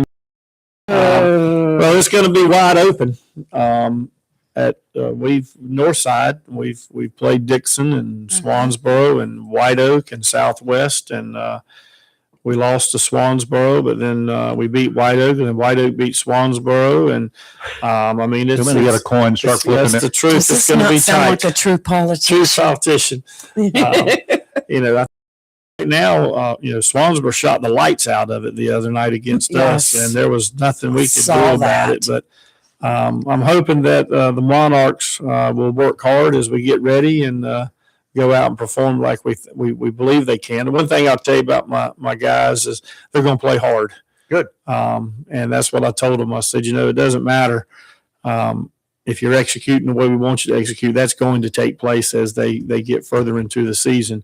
The one thing you can do is teach hard work, and these guys are playing hard. And I'll say this about the games. All the games that we've had have been really good games, and the players on both sides have competed, and there was nothing ugly taking place. Good. It was just good, solid competition between those kids. And then afterwards, they're shaking hands and smiling, but there were some tough games, and it's good to see the sportsmanship. And I think a lot of that goes to the coaches and the camaraderie that the coaches have, because players feed off of the coaches, and we've witnessed a lot of really good games, a lot of really good sportsmanship, and I think that is imperative is what you're trying to instill into the young people. Now let's talk about the good, the bad, the ugly. We've been over the good, pretty much. The bad, we'll hit the ugly. Now we're going to go to the ugly. Controlled growth.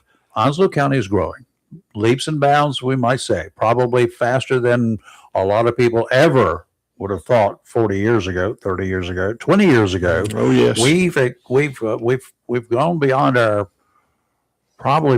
boundaries in a lot of areas. We're faster than we knew what we could do to keep up with it. Absolutely. We are. How far behind are we in keeping up with the growth in Oslo County? Then I've got to follow up to that.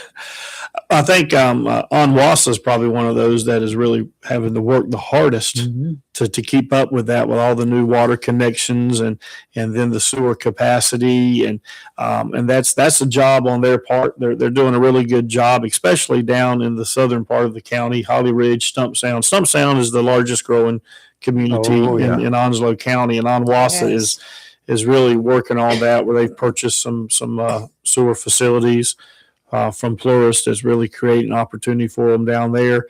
and then all these water taps that are coming in. But the growth, without a doubt. I mean, you see the growth on Gum Branch Road and how difficult that is, and the traffic that's going on there.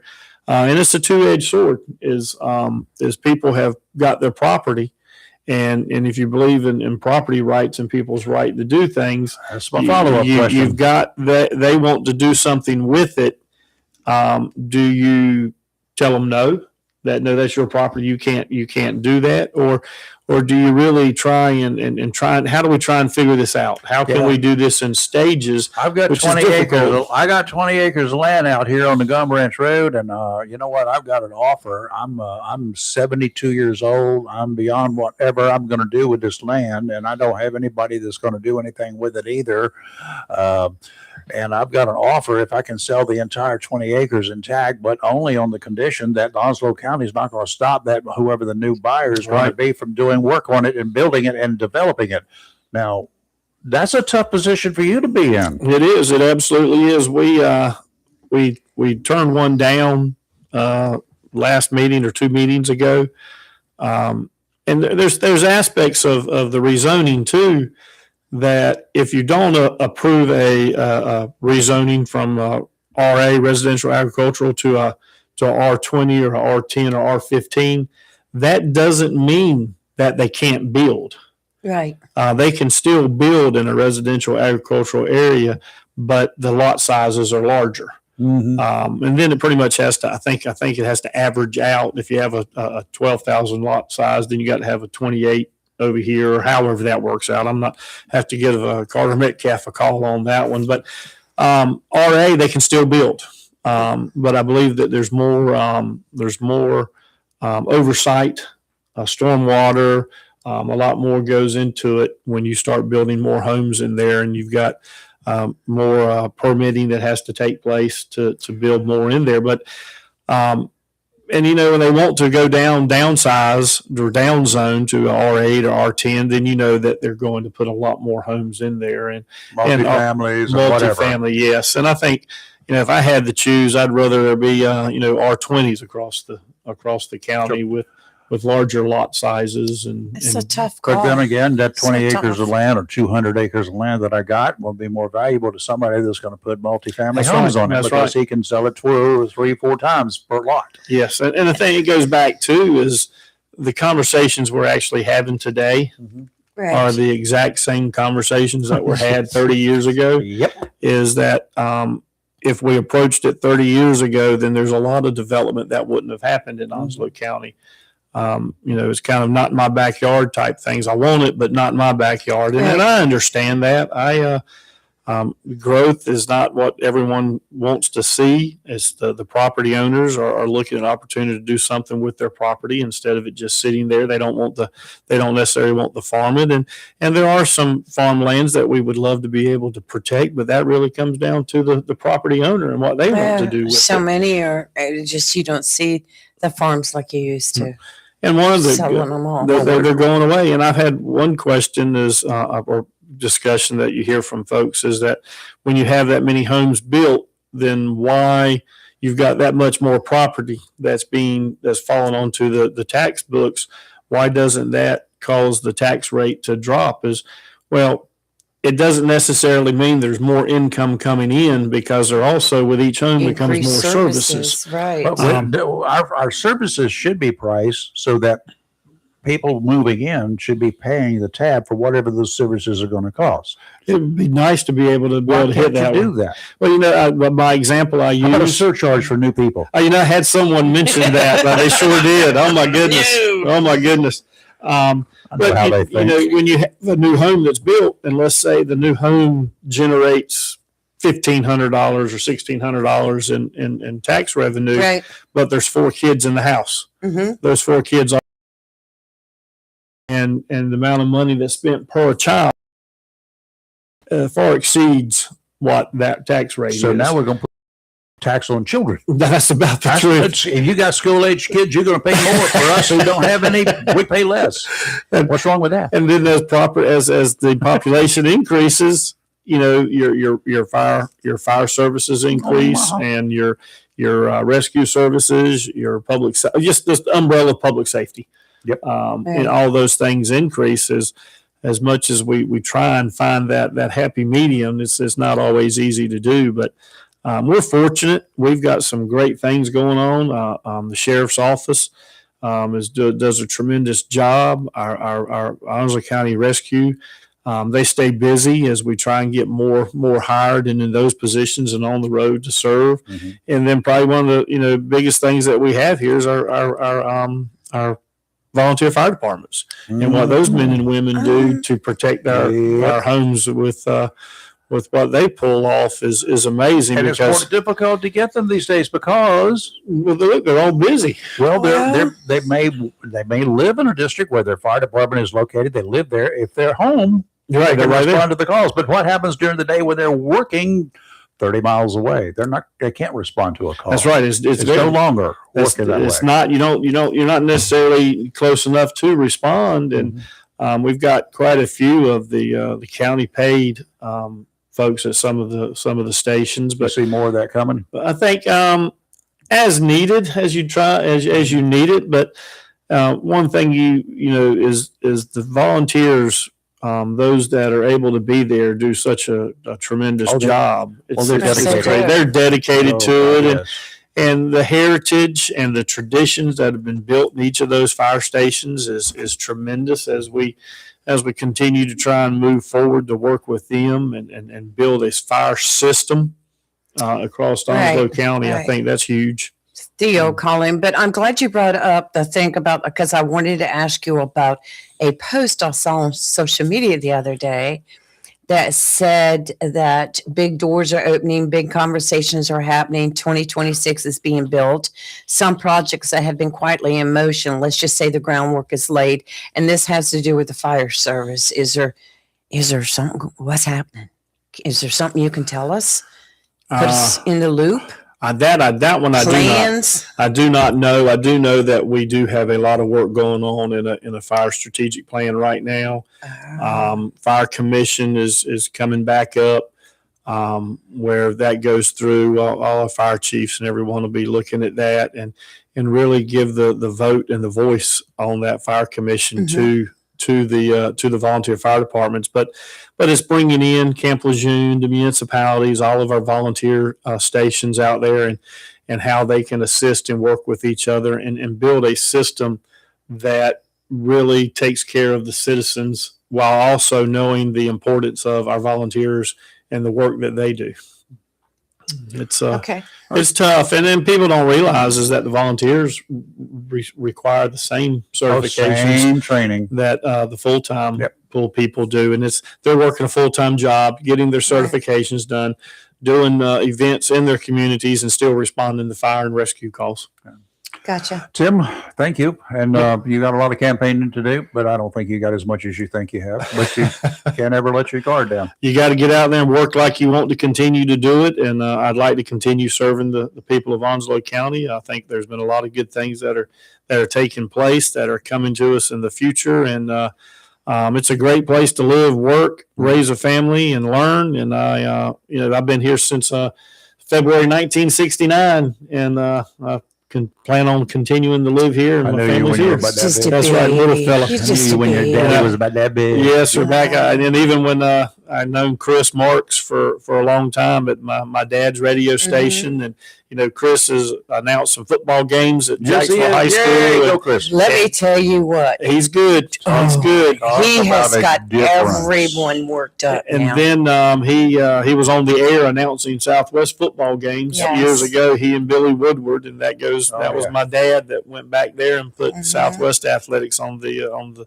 WIIZ. Yeah, and so it's been great growing up in Onslow County and being able to stay in it and actually work hard to give back to the community. That what's that Miranda Lambert song, "The House That Built Me"? Yes. This is the county that built me. This is right.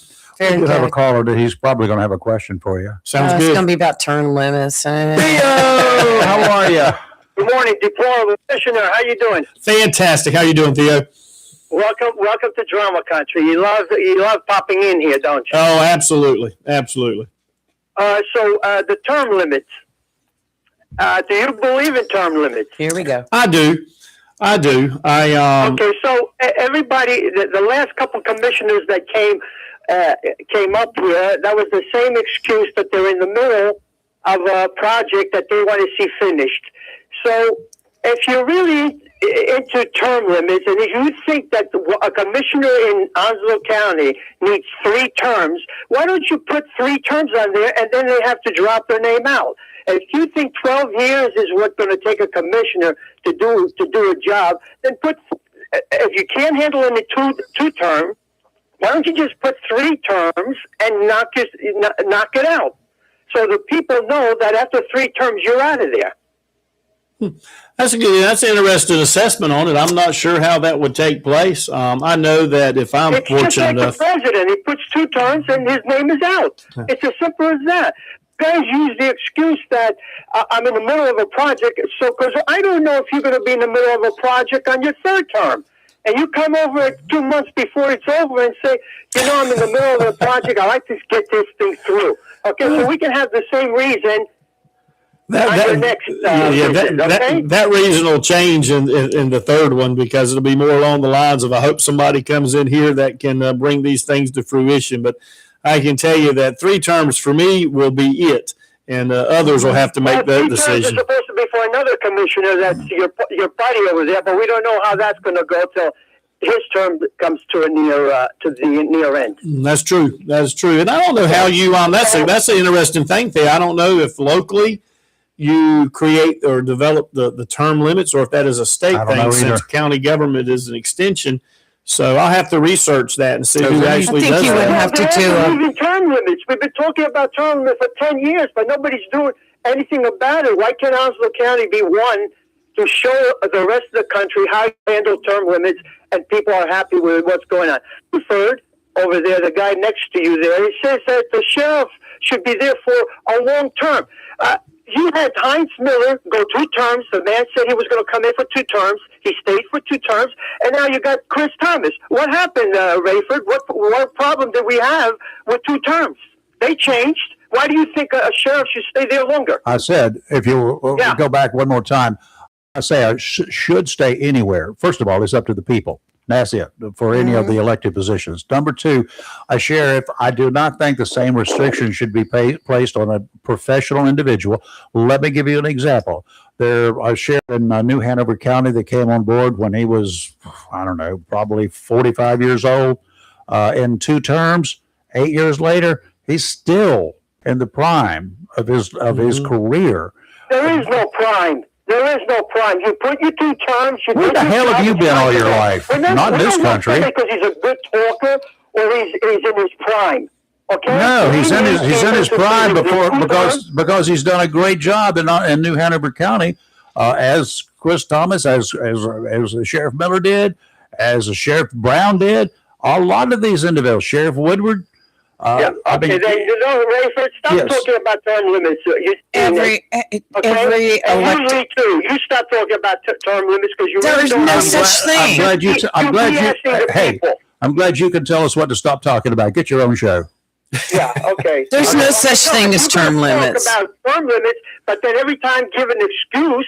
Then what good is it? All you have to do is vote them out. If you don't want them there, there's no such thing as term limits. Okay. They're going to run. They're going to run. When they're done, they're done. So, Commissioner, let me ask you another question. I heard that some things are going to be moving from Cherry Point over to this side.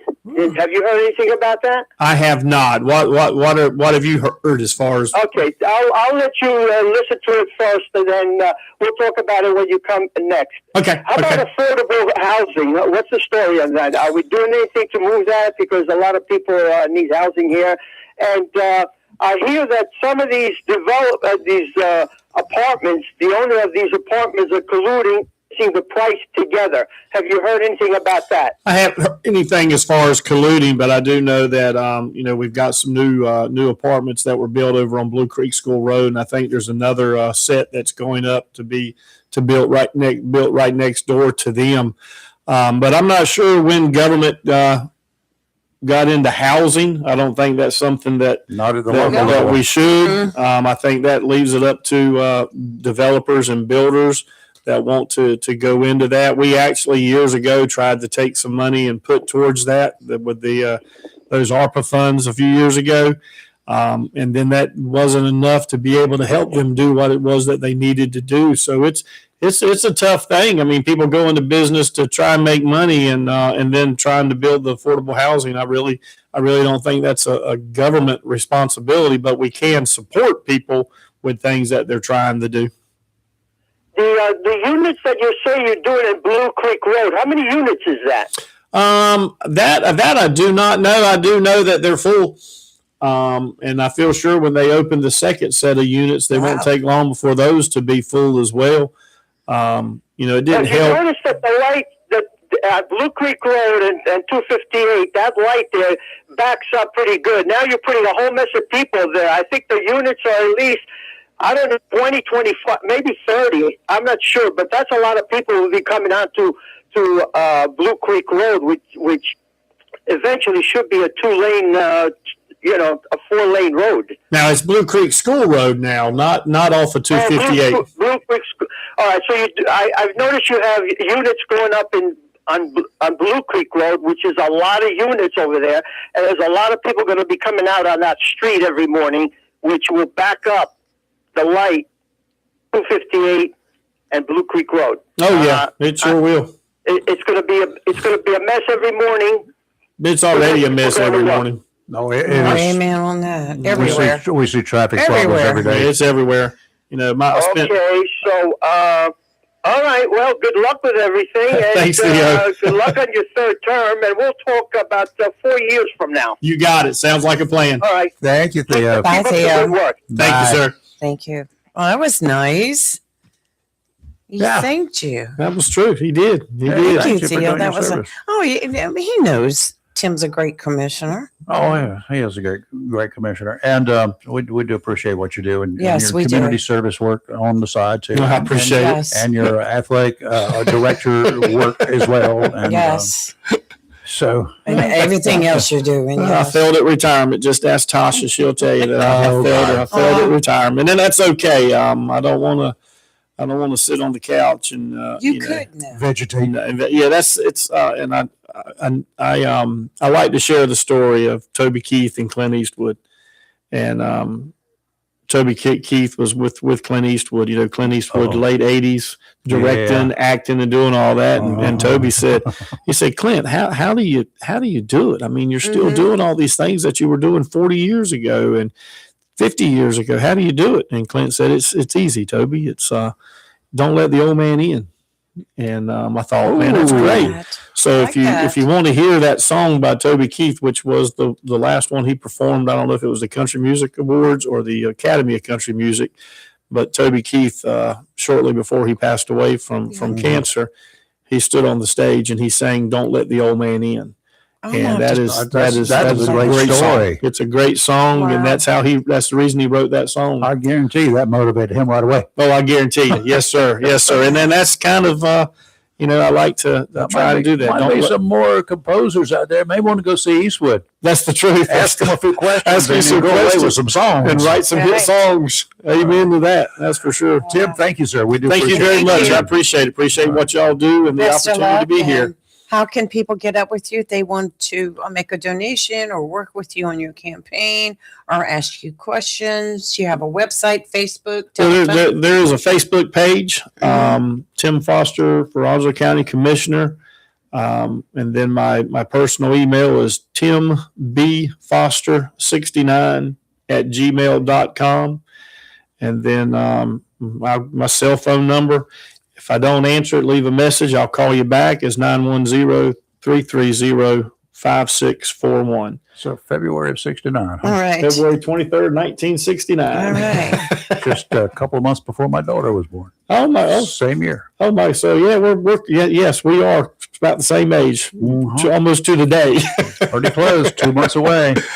All right, Tim. Thank you. Thank y'all very much. Y'all have a great day. Thank you so much for coming in, and we'll be talking to you again soon. Sounds good. Tim Foster, one of the 7 county commissioners we have. He's the chairman of the board. What does he have blue eyes too? I don't know. No, he doesn't have blue eyes, so we can't. He's the chairman of the board, so he's not that other chairman of the board. So anyway, good to have him in here.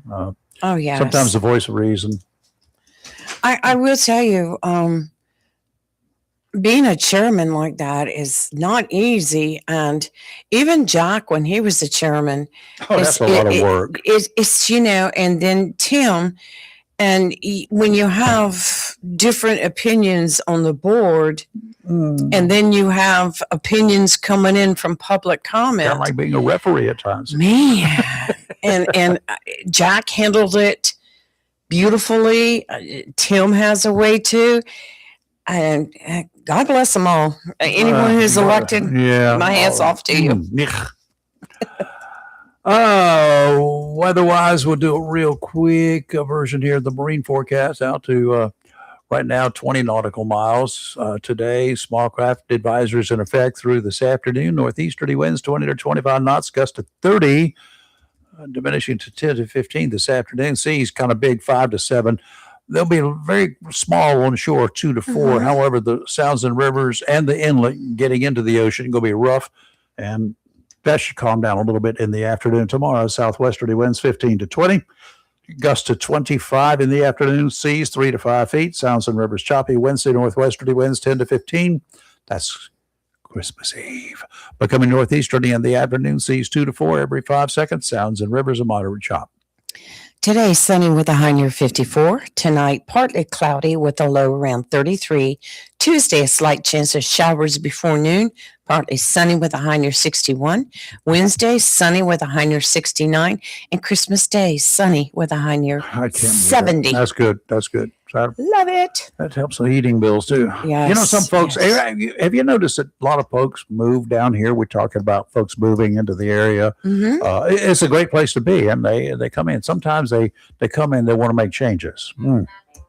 They want to make changes. It's so great down here. They want to move here, but they want to make changes to make it look like and act like the places that they came from. No, we're not doing that. Some folks moving into small southern towns don't quite understand the lifestyles down here. Not sure if you've been to Mullins, South Carolina before. Can't say that. I know where it is. My mother was born in an even smaller town right around the corner from Mullins. I might have passed through, but Mullins was the big town they went shopping. I still have a bunch of relatives who live in that area. wow.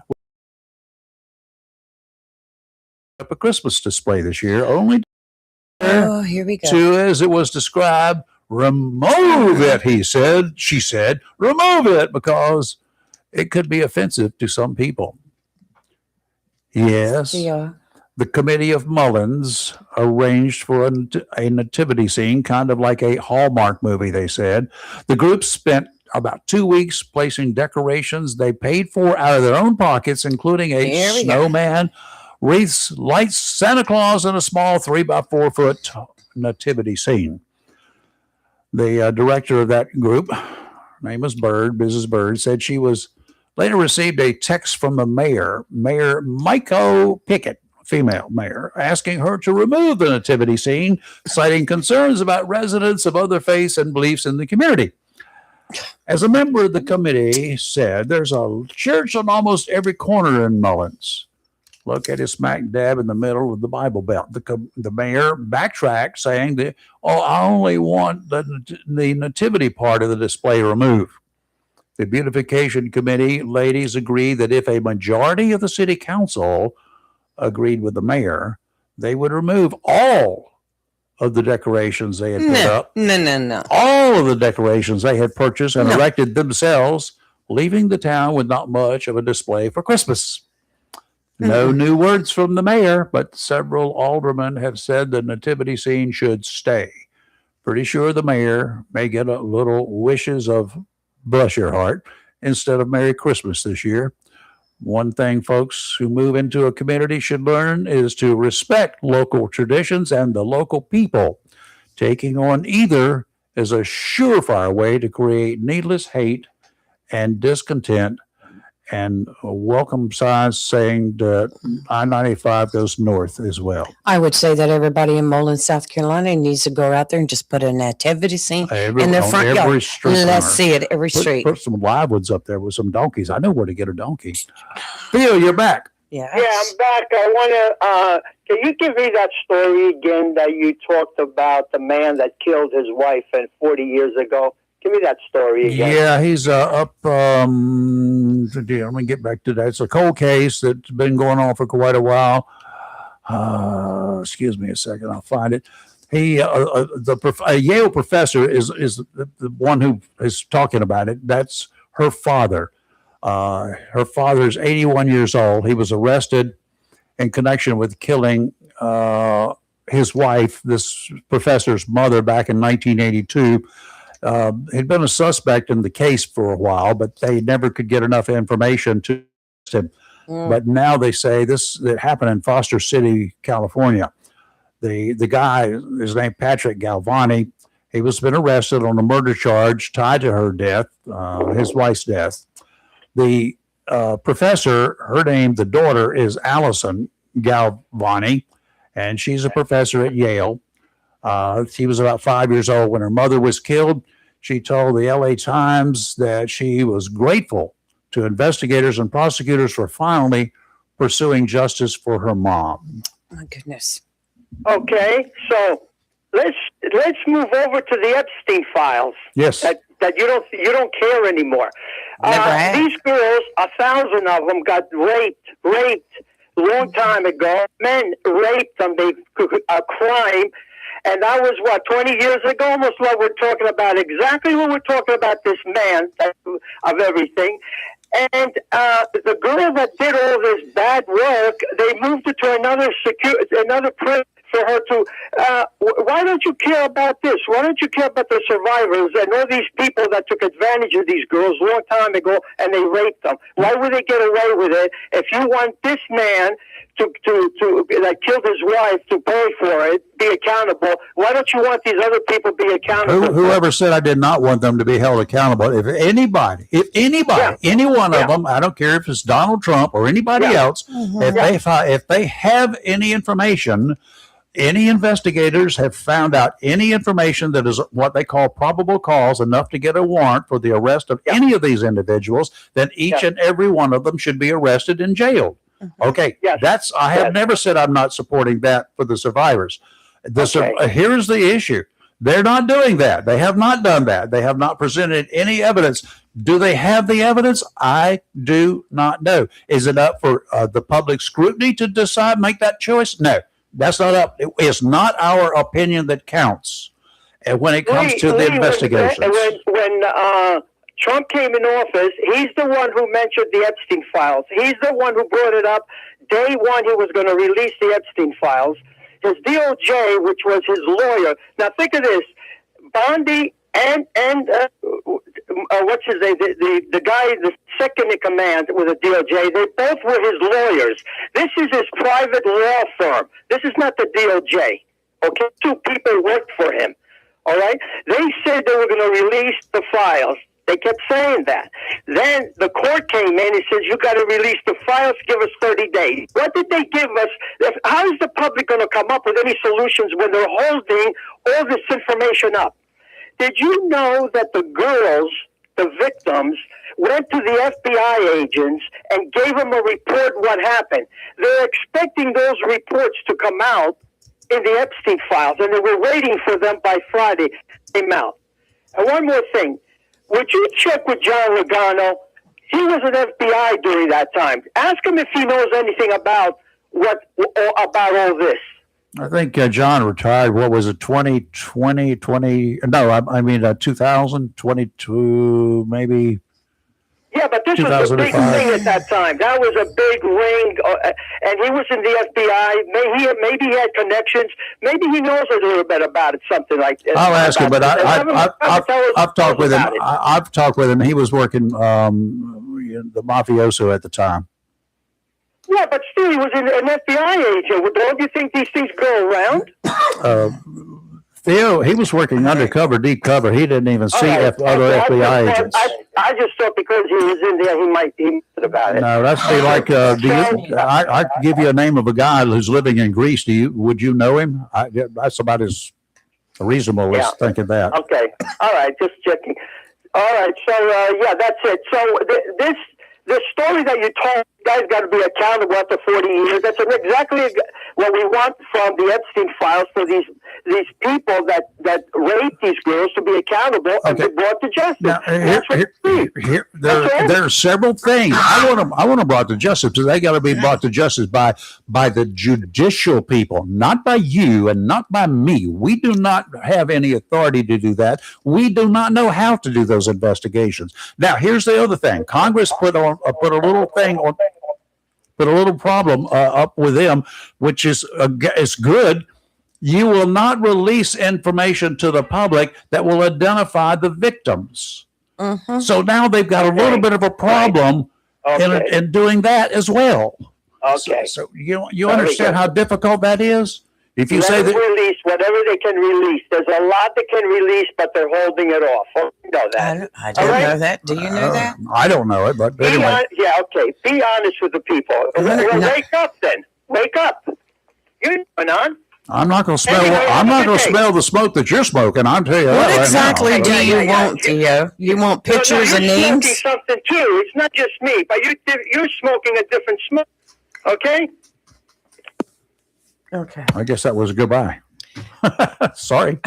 What exactly does he want? What do you want released? Do you want pictures? Do you want Congress to say you got 5 days to release all of this information? Private conversations? Do you have any idea how much information that is to go through? Do you want the names of the people that have been accused of committing acts? Where's your proof? Unless you have pictures and tape recordings and video recordings. No, do you honestly think they're going to put those out there? No. I hope not. No. First of all, to be libelous. We just need to, focus on helping the victims and move on. And if they have proof, solid proof against someone that they can charge, I'm not even. Let's go. They had a picture of Bill Clinton lounging in a hot tub somewhere or whatever. Had his clothes on, or the bathing suit or whatever on, the best I could tell. Right. But I didn't show anybody else in the pool. Were the other people in the pool supposed to be victims? Why was he not? They had her blacked out. They had a big black square. Who was she? Or he could have been his wife. Who was it? Could have been Hillary. We don't know. But who was it? I mean, why was he not blacked out? Is it to say that he has been accused? There's no information in that photograph. In information that said he's been accused by A, B, C, D, and E of having illicit relations with them. I don't know. See, that was I would not have approved putting that thing out there until I had more information. We will never see. We will never know. No, we won't. Exactly. Factual. I don't know who killed Lincoln yet, do you? That's right. I do, but and I know who killed Kennedy too, but y'all don't. That's scary, isn't it? It's just... okay, we're going to go. We're going to be back tomorrow. It's Tuesday, and we will carry on some more. Chris should be here. Yes. I'm just not going to talk tomorrow. I'm going to let Chris talk. Okay. He's got to make up for today. He's got to make up for a couple days. No, I'm sorry, Chris. I'm just kidding. Now, I hope his wife is getting some physical therapy for some stuff. Like that's surgery cool. she had. So. Yeah. I may have to go do the same thing if this one keeps on with me. Oh, mercy. I know I got to have one leg done, but the other one may have to be repaired. Because that's the one that's hurting. Anyway, Christmas, y'all, nobody came up with any solutions. Not one blasted thing I could give my wife, mate. It's just got to be something different, not traditional, something different, something unusual, something that she can say, and like it. We'll you know how many tough that is for me? Mm-hmm. I could do that for many years. We had this discussion a couple months ago. And you didn't come up with anything then either. Okay. So y'all call me tomorrow and let me know because tomorrow is the eve of Christmas Eve. Okay. All right. I got to go shopping. All right. You're live and local. We'll talk. we're awake finally, not woke, and we'll be back tomorrow. Bye. Stay safe, and watch out for the Be crowds and the careful on idiots the out there. roads, yes. Yeah, because I'm coming to driving. Uh-oh. I won't be on the sidewalk if the roads are busy. I'm getting on the sidewalk. Bye.